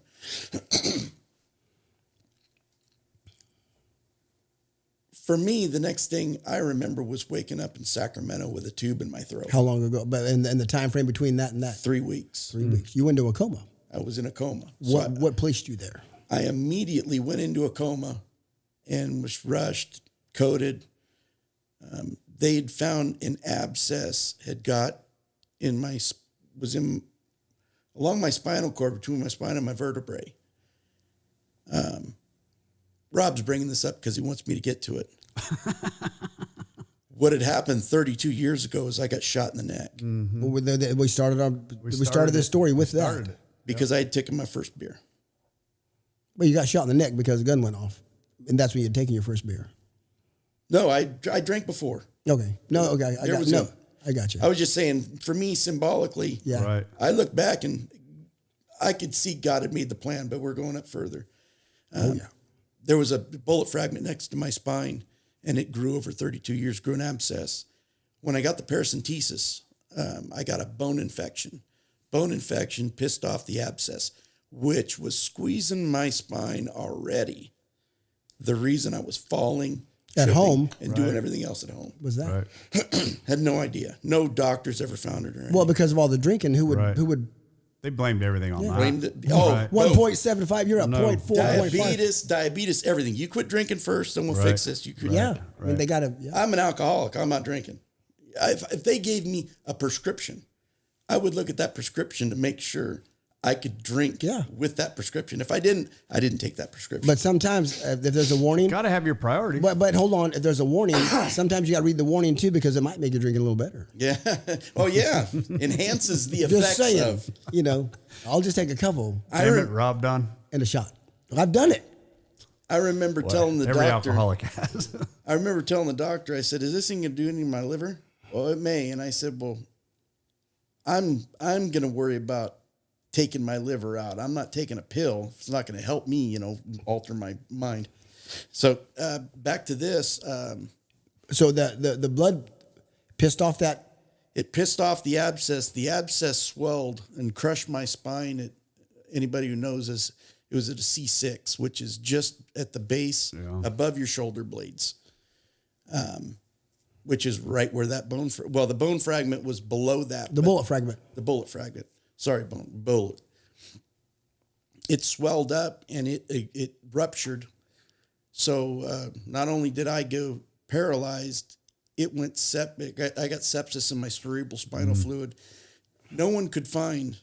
It took the CAT scan up in Sacramento for them to find it, and they finally did a spinal tap and found it. I was still in a coma. I was not trached yet. They wanted to. Had a vent. The doctors that were talking to my daughter, because my ex-wife's, she's out of it. My daughter and my son was flown up to from San Diego there. And I don't know if he was there for this or not. They had told my daughter, your dad's not going to be coming out of the coma. The only thing that's keeping him alive right now is a ventilator. And so they talked to the nurse, they're talking about palliative care. And my daughter knew. My daughter knew for a long time. I never wanted to live suffering or anything, And she just, I know it was hard on her. The nurse forgot to tell palliative care and went home. Otherwise, it would have done that day. They'd have pulled you off the machine. They would have pulled me off the machine. I would have been done. Next day, it started all over again. They started coming back up to the room to do the procedure. My respiratory therapist was going ape shit in my room. So were the nurses and everything else. They had finally found a antibiotic that was working.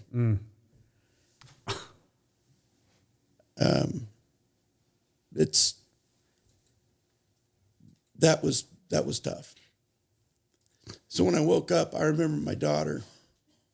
I woke up and I was paralyzed from the chest down. I was a quadriplegic. I couldn't hardly move my left arm.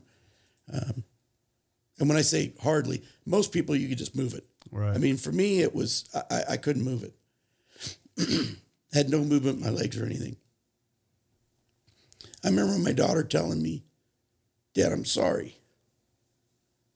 And I really didn't know what was going on. I said, why? She goes, no one knew you were paralyzed.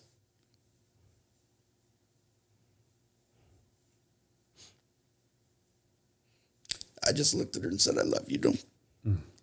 With me, when I said I couldn't talk, once they pull that penis out of your throat that gives you air, because you're constantly gagging the whole time.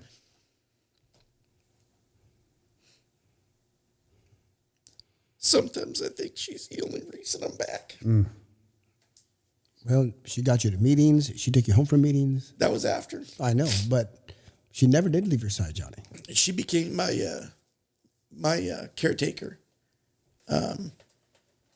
So I was in a bed took me a long time, close to a year, to see a neurologist. I had a Medi-Cal at the time and was with Managed Healthcare, whatever. Finally got in with Sutter, and I saw a neurologist. And I remember I was starting to run short on money. My ex-wife had started the paperwork for my Social Security and everything. Like I said, I love her. I'm very happy for the things people did. I really needed the paperwork with a doctor's signature saying I'm good for my Social Security, start getting money. You're crippled. My disability. Right. Back and forth, it's all online on My Health. Okay, so it's like a text. I know, I got it. So I text the nurse, and because I finally got an appointment, and I said, can I bring my paperwork in to be signed? So she had sent that to the doctor. The doctor sent it back and said, this is a initial visit. Under no circumstances will any paperwork be done. And I was already wondering when the hell's the next time I'm going to be able to see this lady. So my daughter takes me in, and we were in the office. This was the longest. I had phenomenal service at Sutter. Never waited for anything. Waited close to 10 minutes for the doctor. My daughter looked at me and she said, Dad, you know good things come to those who wait. I always told her that. Amazing when your kids pick up from you. The neurologist came in. Shorter lady, really nice. I thought she was going to be a bitch because of what I saw. Because she's short? Right. No, because of what she wrote back. People are fucking mean and weird. So she walked, angry little turds. She walked through the door and she looked at me and Riley, and the first thing she said, she goes, what the hell? She goes, what? I'm so sorry. I'm sorry. She had read my medical record had MRIs, everything. She looked at me, she goes, John, you had a DNR. You're not supposed to be here. My DNR wasn't anywhere with me, you know. Mm-hmm. So we had talked, and she just goes, I can't believe I'm shaking your hand right now. Immediate change of what I thought it was going to be. She sat down and she twisted her monitor to me. And she said, John, she goes, I got to tell you. She goes, this is permanent. She goes, it's permanent.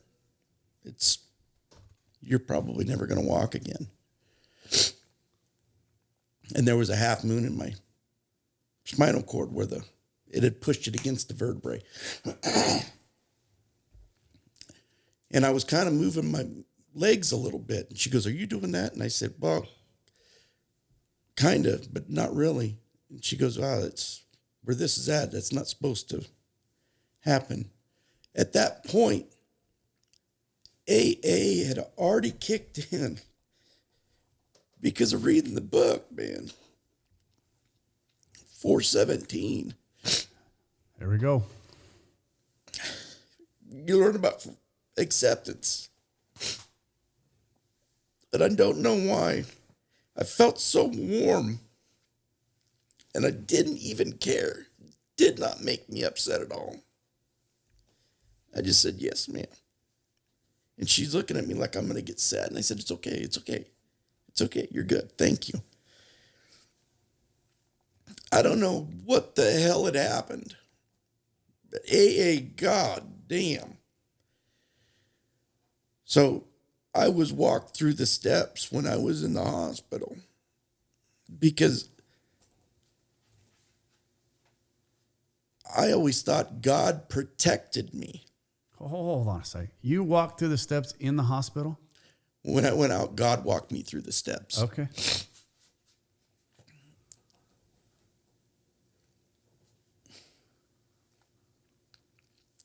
Everything I did, the gifts that I was given when I was there in rehab, I spent 5 months in the hospital. For a while, I was rotated every 2 hours, so I didn't get bed sores. Nurses were supposed to be by a lot to check on me. They weren't. I know what it sounds like to be across the room and hear tick, tick, tick, loud the clock, watching the clock. God taught me patience. It was amazing. He taught me patience and also empathy. And people say, well, why were you empathetic? I had empathy for the nurses that came in because when they touched me, all they had to do was touch me, and I was screaming. The pain was so bad. I had spasticity, and it was all due to my spinal cord injury.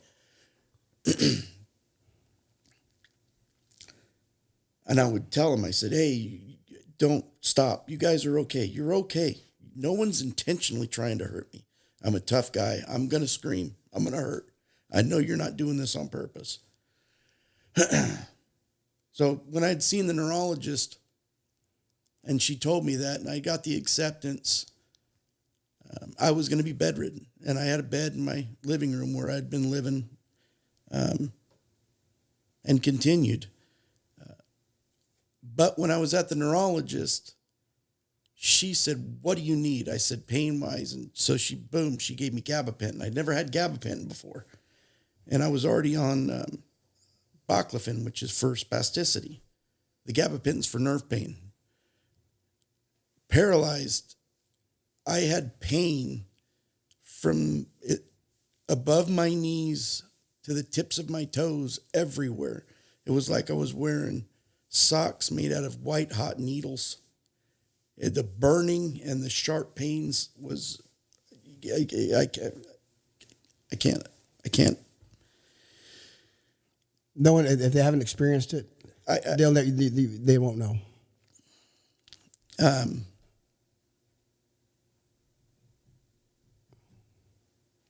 trying to think. She signed the paper too. Oh, she looked at me and she was signing the paper. And me being a fucking smartass. I've always been a smartass. I said, am I the exception? And she looked at me smiling and she goes, shut up. I said, no, but she was cool. She used foul language. It was great. See, I'm cool. She was awesome. Yeah, I'm cool. You're never going to walk again. So I'd gone home and I wanted to do some type of home therapy, because my legs were moving, but they weren't moving. They could at least stretch me out and keep my blood flowing and the hamstrings and everything loose. Mm-hmm. Because my legs wanted to, my heels wanted to touch my ass. Yeah, atrophied. Okay, so I'd gone from about 205 pounds to 155 pounds. I was skinny. I had no strength, no nothing. Was wearing a diaper. Couldn't get in to see a urologist. I couldn't get in to see anybody. My pain management, it was a joke. I was constantly talking to God. One time, I got pissed and I asked, why in the fuck are you doing this to me? Why? Why all this pain? And my daughter was in the room. She was doing it. I just looked at her. I said, Riley, I'm so sorry. I don't mean to cry. I could just imagine what she felt dealing with me, everything else, and then to hear me cry.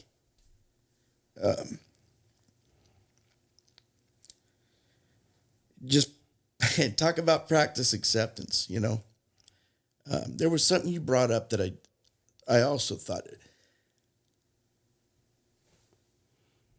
Will, my sponsor, who never, ever gave up on me, even though I hadn't talked to him in 2 years, he had brought me to my first meeting when I was at rehab. He had bought a handicap accessible van for his dad. So the love already started hitting. And when I'd seen the neurologist was after. When I was at rehab, the first person that came and visited me in Compass. That was your aftercare. That was my aftercare after I was out of the hospital. My first one, it was a short-term acute physical therapy place. And my first visitor that ever got, he walked in. I said, Dennis. And the guy looks like Walter Matthau. Loved him. Deep, gruffy voice. Yes, he was. Yeah. Just to say a little story, in how it works. It comes down, we are not saints. The point is, he would stop everybody and go, what the hell is your point? Yeah, every time. The point is, great guy. And he was skinny. He came in and I go, Dennis, God, you look great. And then he just looked at me, he goes, John, how are you doing? I said, I'm doing good, Dennis. I go, how are you doing? He goes, don't you worry about me. All right. He passed away a few years ago. Yeah, he passed away. He passed away a couple months after he saw me. Oh, no shit.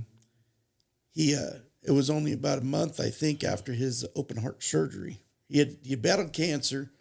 One, had a heart bypass, came in and saw me. And I don't know if it was at that time or after, he got cancer again. And he just, that was it. He knew it was it. 2 weeks before he passed, he called everybody to say he loved him. He knew. Yeah. Wow. No one knew. I have no idea how these people even knew where I was at. I don't know if they called, I don't know, my ex-wife called him. Todd called him. I have no idea.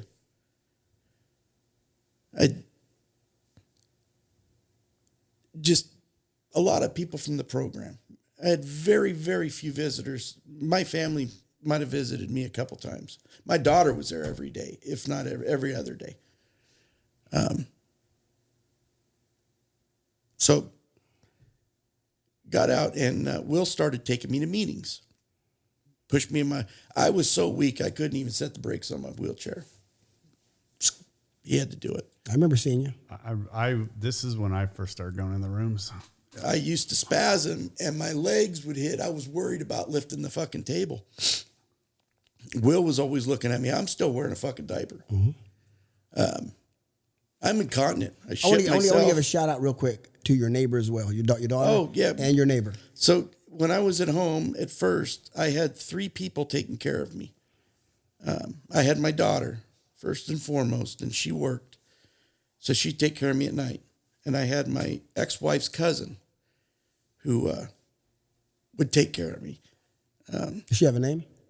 Jody Sukiyami. Thank you, Jody. And my neighbor, Dawn, who I talked to on the phone when I was in rehab, but I told her about everything, where I'm going to go. And she told me on the phone, she goes, don't you worry about it. We'll take care of you. And I didn't believe her. I said, there's no way you can take. She goes, you get your ass home. We'll take care of you. That woman took care of me every morning before she went to work. She'd change my diaper. She'd wipe my ass, get me all cleaned up. She'd dress me, get me into my wheelchair. She'd put my shoes on. The neuropathy was so bad I couldn't sit in a fucking wheelchair. My feet couldn't touch anything. I had to be wearing, for some reason, I had to be wearing socks and shoes. She took care of me. Thank you, Dawn. And her name is Dawn Petrie. She owns Wonder Woman House Cleaning. If I had the phone number, I'd put it. I literally just saw that sign in Valley Home the other day. That's funny. She's a saint. She works her ass off. She took care of me. If I won the lottery, I would give them everything. I would keep $100,000 or whatever. I'd tell them, you split it between 3 ways. There's 3 saints. If they didn't take care of me, I would have been put in skilled nursing. My Medi-Cal would have taken care of it, and they would have come visited me, and I would have been there for the rest of my life. I would have been done. So I got home, and they weren't going to give me home therapy because my neurologist said it's permanent. So they were, insurance company didn't want to cover it.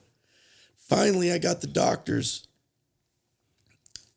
them coming in, and had a physical therapist and an occupational therapist.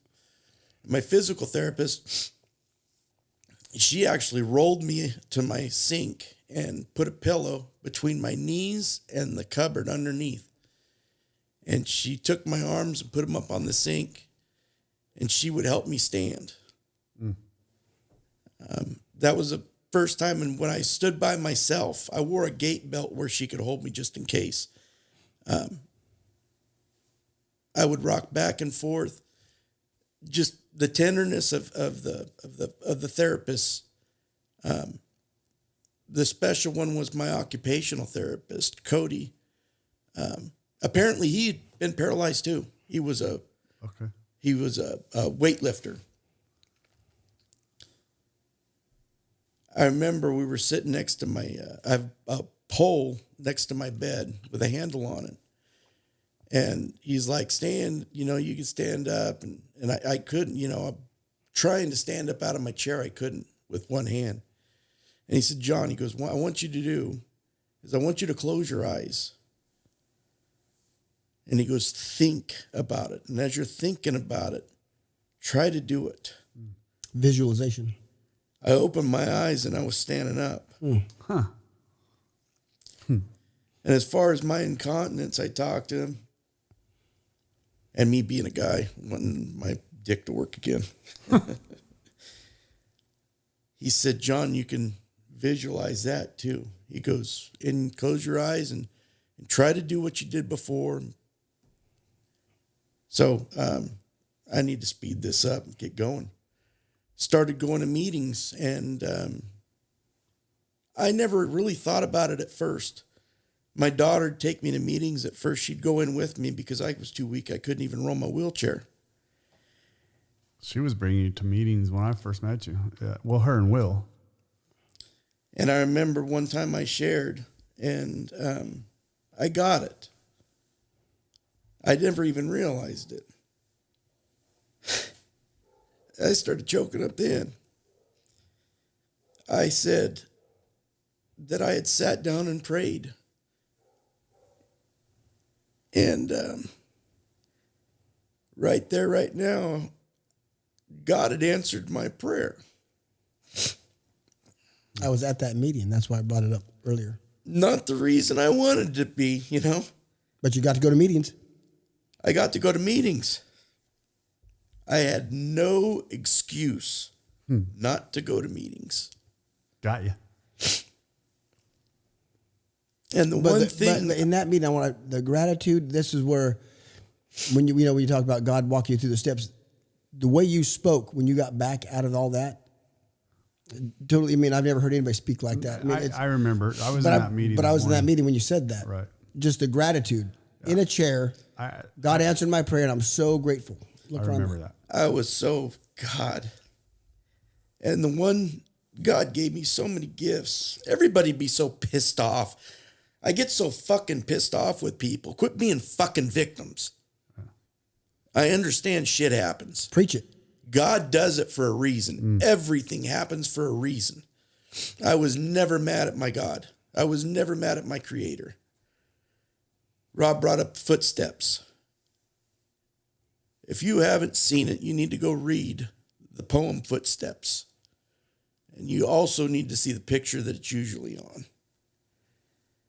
Basically, a guy goes up to heaven,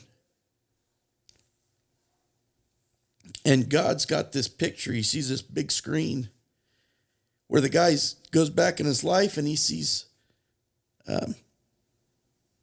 all these things he's done and these two sets of footsteps in the sand. And he looks at God and he said, God,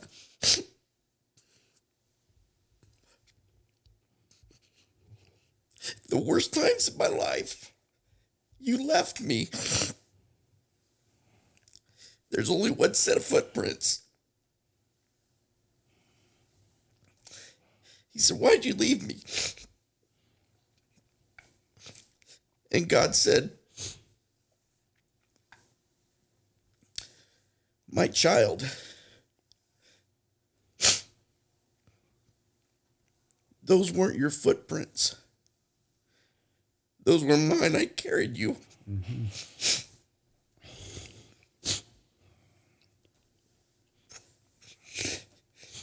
And the analogy for me, losing my legs, I look back in my life and all I saw was one set of footprints, and I know they weren't mine.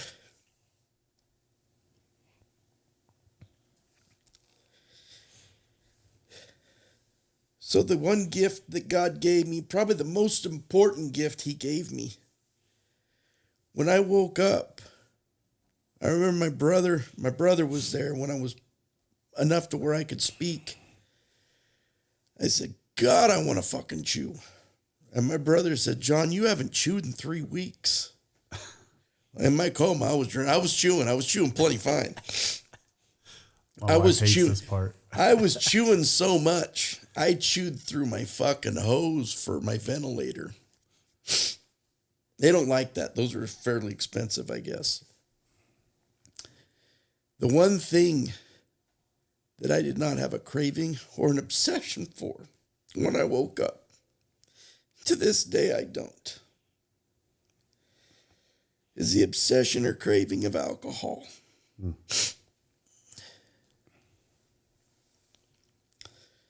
And still, the empathy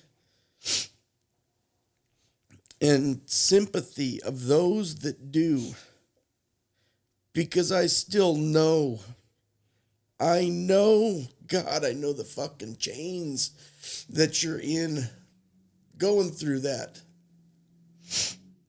It is one of the hardest things. I know Pat at meetings uses an analogy. It says, once you pick up the bottle and you open the lid and you take a drink, you start dancing with a gorilla. Mm-hmm.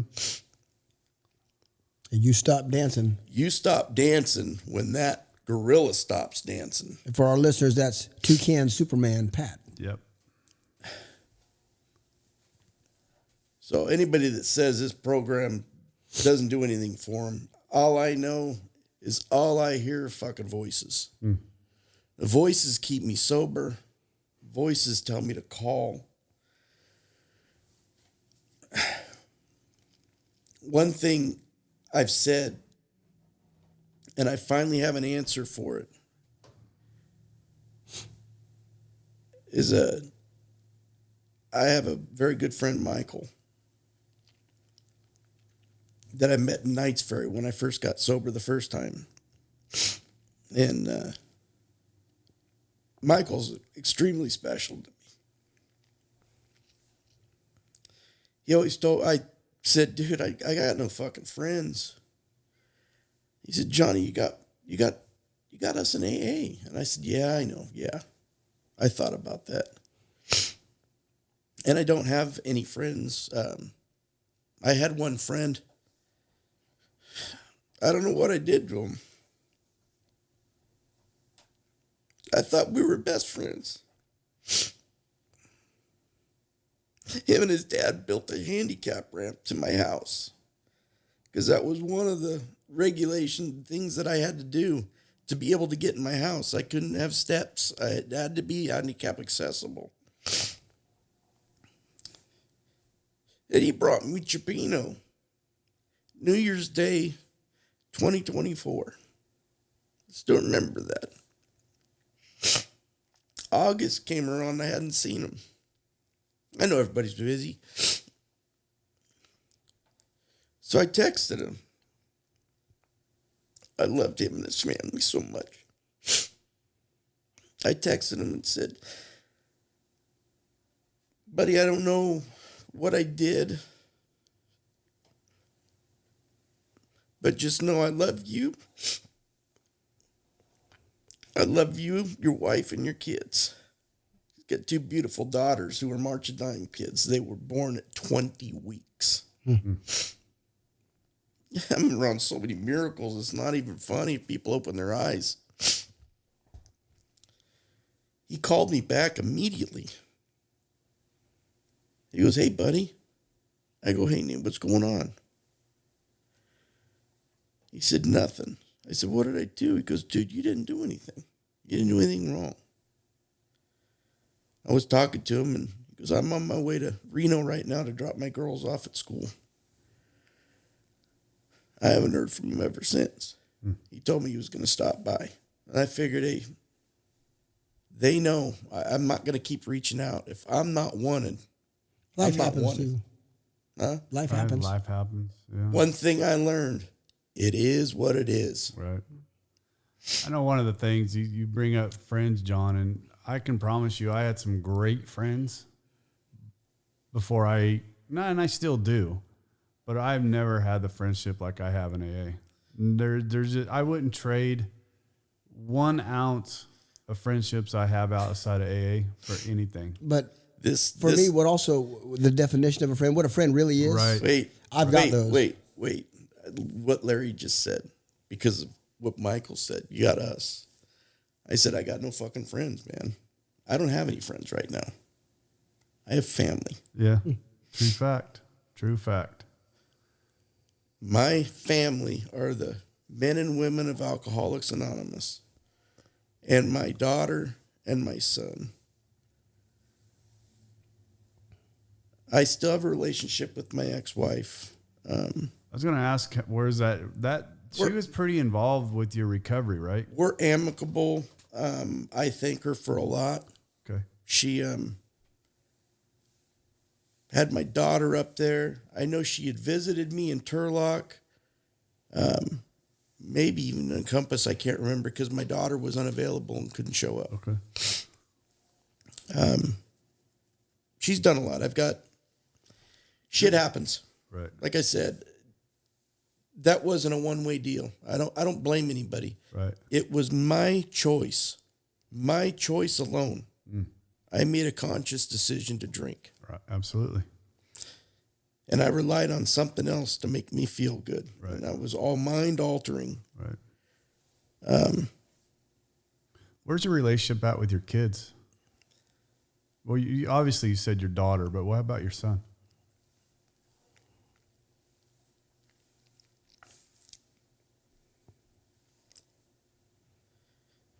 Phenomenal. Mm-hmm.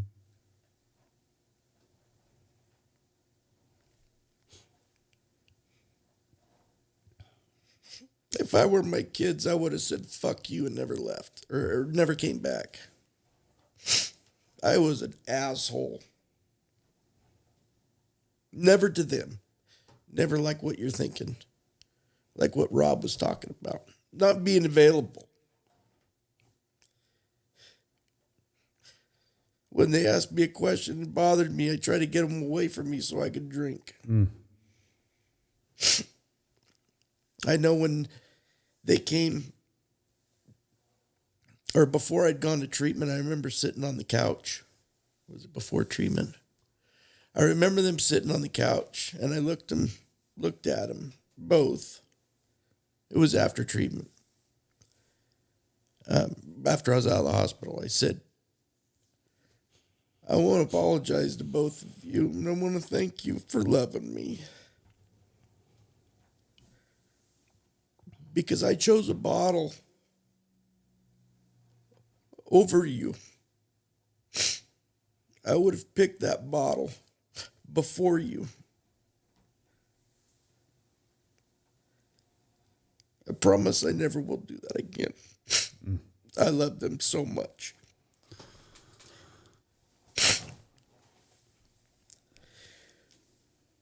the gifts that sobriety have given me, my children. I went deer hunting with my son the other day. I say deer hunting. Okay. I was sitting in the cab of my truck taking care of my granddaughter. He's got a red lab. I've never seen, didn't know what a red lab was. She looks like Clifford, the big red dog. He paid $2,500 for this dog. I believe it. I got one downstairs about the same price. She is the sweetest thing. And she's 6 months old, and God beats me up. Did he get any deer? Did he get one? No, you didn't. It was funny. We were road hunting. I said, dude, dipshit, you understand we're in a diesel, right? We're in a diesel. It's running, and you're just jumping off the road. I don't think it was about the deer hunting as much as it was probably spending time with Dad. That's exactly what it was. Thank you for the questions, Katie. Huh? I said that's the thing, and Katie for the questions. And Fuck you, Rob. What? Fuck you. You don't think my fucking pea-brain can come up with that shit? I just asked. Did they or did she? Was that? Yes, she's giving me the questions, you prick. I know. But let me own it. No. I gotta thank you because you're keeping me. Thank you, Katie. Just keeping me going. I appreciate that. You know what? Here's the thing, and I'm going to be 100% honest with you. The end of the last 35, 40 minutes is the story. Well, this is the story we were going to. This is the story we should have. That we're going to get. Yeah, and this is the story I've got. This I've is heard. the recovery. Yeah. Right. This is. I mean, I think when I'm gonna start wrapping this up because I want to do another. I want to do a topic with you because I believe we have some other good stories to get out of you. But I believe your story and your redemption from your gunshot from when you were a kid that swelled up in you over all those years that finally burst in you is, I mean, a lot of people, and you say it was God working with you, and you literally, he had to take your legs out from underneath you to wake your ass up. You know, some people can get poked and prodded in the ribs and get stirred into the right directions. Some people need a little slap over the head, and some people need a hit over the fucking head with a 4x4. Shot. Right. So now, but the culmination of all this, or the ancillary benefit, if on video, getting to watch John, if you can put in, I had to cancel video on walk this up the steps because once again I was having technical issues, but I wasn't about to stop the recording because it was getting into into where I wanted it to go. So we stopped recording. I haven't been recording for the last So hour. you didn't catch me crying. Awesome. No. And I'm, you know what? Here's the thing about it. There's certain things that I'm kind of glad we don't have video. And, you know, your sincerity and your depths of your pain is But that'd been great, shown. though. It would have been. You can hear the pain in your voice, and you know what? That's all. And the gratitude. And the gratitude. The video I got of you coming up the stairs is going to be something that I'm going to use as well. Your story is an incredible story on how your physical therapy and your walk in AA is anybody that wants to use a fucking excuse that says I can't get, fuck you. Or like Johnny talks about that victim mentality. Yeah. We got to get out of that. Yeah. I mean, this man could not move his arms, couldn't move anything. And he said, nope, I'm going to do this. And he's getting laid. Here's one thing. Here's another analogy. Looking back to see how you could have done better is a bunch of bullshit. I was going to say, you can't do that. There was an analogy I heard, and I fucking love it. In your car, you're looking through a windshield that's huge. That's what's out in front of you, right? Right. When you look behind you, you're looking through a rear view mirror. Like that. That little tiny rear view mirror. Right. It's okay to look back, but don't fucking live there. Right. Right. Because there's nothing you can do. It is what it is. You know, and that's where I say, you've heard me say it, the past is the depression that kicks in, right? That's what swells that depression is when you dwell on shit that I shoulda, coulda, woulda, right? Is for me. Anytime I get myself into a hole, it's normally where it's at. My anxiety crops up when I start worrying about shit that I can't control, which is the future, tomorrow, if I stay in where I'm at right now, I'm at complete, total serenity and peace in my life, right? Total, complete serenity in my life. I can't get outside of that. And there's certain people that I can't be around because they take me out of that, right?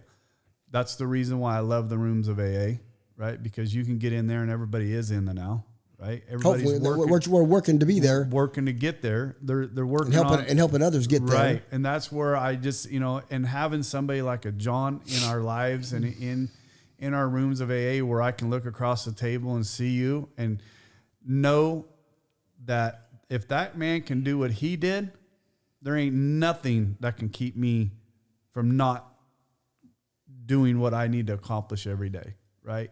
He battled all the way back from nothing to walking up the stairs into this studio. And why? Because he just kept putting his faith in God. He just kept putting his thoughts to the side. He kept saying, not me, him, not me, him. And for that, he is carrying you, just like you said, right? And you're beginning to put that second set of footprints in that sand right now. You're beginning to be able to walk beside him now. And that's an incredible feat that you've been able to do. And what you're doing to help other people by telling this story is that. And I'm so happy. You say it out loud. The promises. Yeah. What step? Ninth step promises. Right. If anybody says that shit don't come true, sorry. I preach it all the time. But what does it say though? These will always materialize if what? We work. If we don't pray for a hole while you're leaning on a fucking shovel. And that's just, and hey, anytime, Johnny, you put in the work. Oh God. And anytime you're feeling, and I get it, and you can't, Rob, you've been through it. Anytime you're feeling blah, you ain't fucking doing something. Yeah, it's not what you are doing. It's what you're not doing. I get that way and I'm like, oh fuck, I got to go do something. What do I got to go do? I need to call somebody. I need to go do something. I need to get my ass to a meeting because I'm feeling shitty. So that's me getting inside of my own head. Fuck that place. Hey, I can't be in there. I want to bring up a lighter note. As we know, we have we're coming back with another episode. I know, but just we're going to talk about him holding the fucking Michelob not yet case in front of his hotel room. But because the doctor that gave him the drain to stomach was Dr. Dong.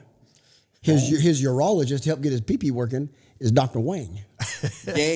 Yang. Oh, Dr. Yang. Sorry. Yang. Same difference. Yeah. He's the difference between a Wang and a... That's awesome. That is awesome. I did get a message, though, coming through that my granddaughter and my grandson both won their wrestling tournament today. Both took first place. Awesome. The season is just getting started, baby. Let's go. John, Recovery Unfiltered. Recovery Unfiltered podcast at gmail.com. Guess what? My new intro says it, so just hang tight. No, your outro says it. Our outro, yes. But no one stays around for that shit. John, this one's short, though. So if we keep talking... Thanks for joining us today. See? She's even a pretty voice. If you or anyone you know is struggling, you can reach out to us at Recovery Unfiltered Podcast at gmail.com. Please remember to like and follow. Let it be her voice. So this podcast reaches not some those AI who are bullshit. struggling. That ain't AI. That's my Instagram, voice. No, Facebook. Come on, Katie. I want it the real deal. I don't want no AI generated. I want live. All right, John. But I like both. I like them both. We're coming back. We'll be back. Okay. Bye, bitches. Thanks for joining us today. If you or anyone you know is struggling, you can reach out to us at Recovery Unfiltered Podcast at gmail.com. Please remember to like and follow. So this podcast reaches those who are struggling. Follow us on Instagram, Facebook, and TikTok for more entertainment and news. God bless.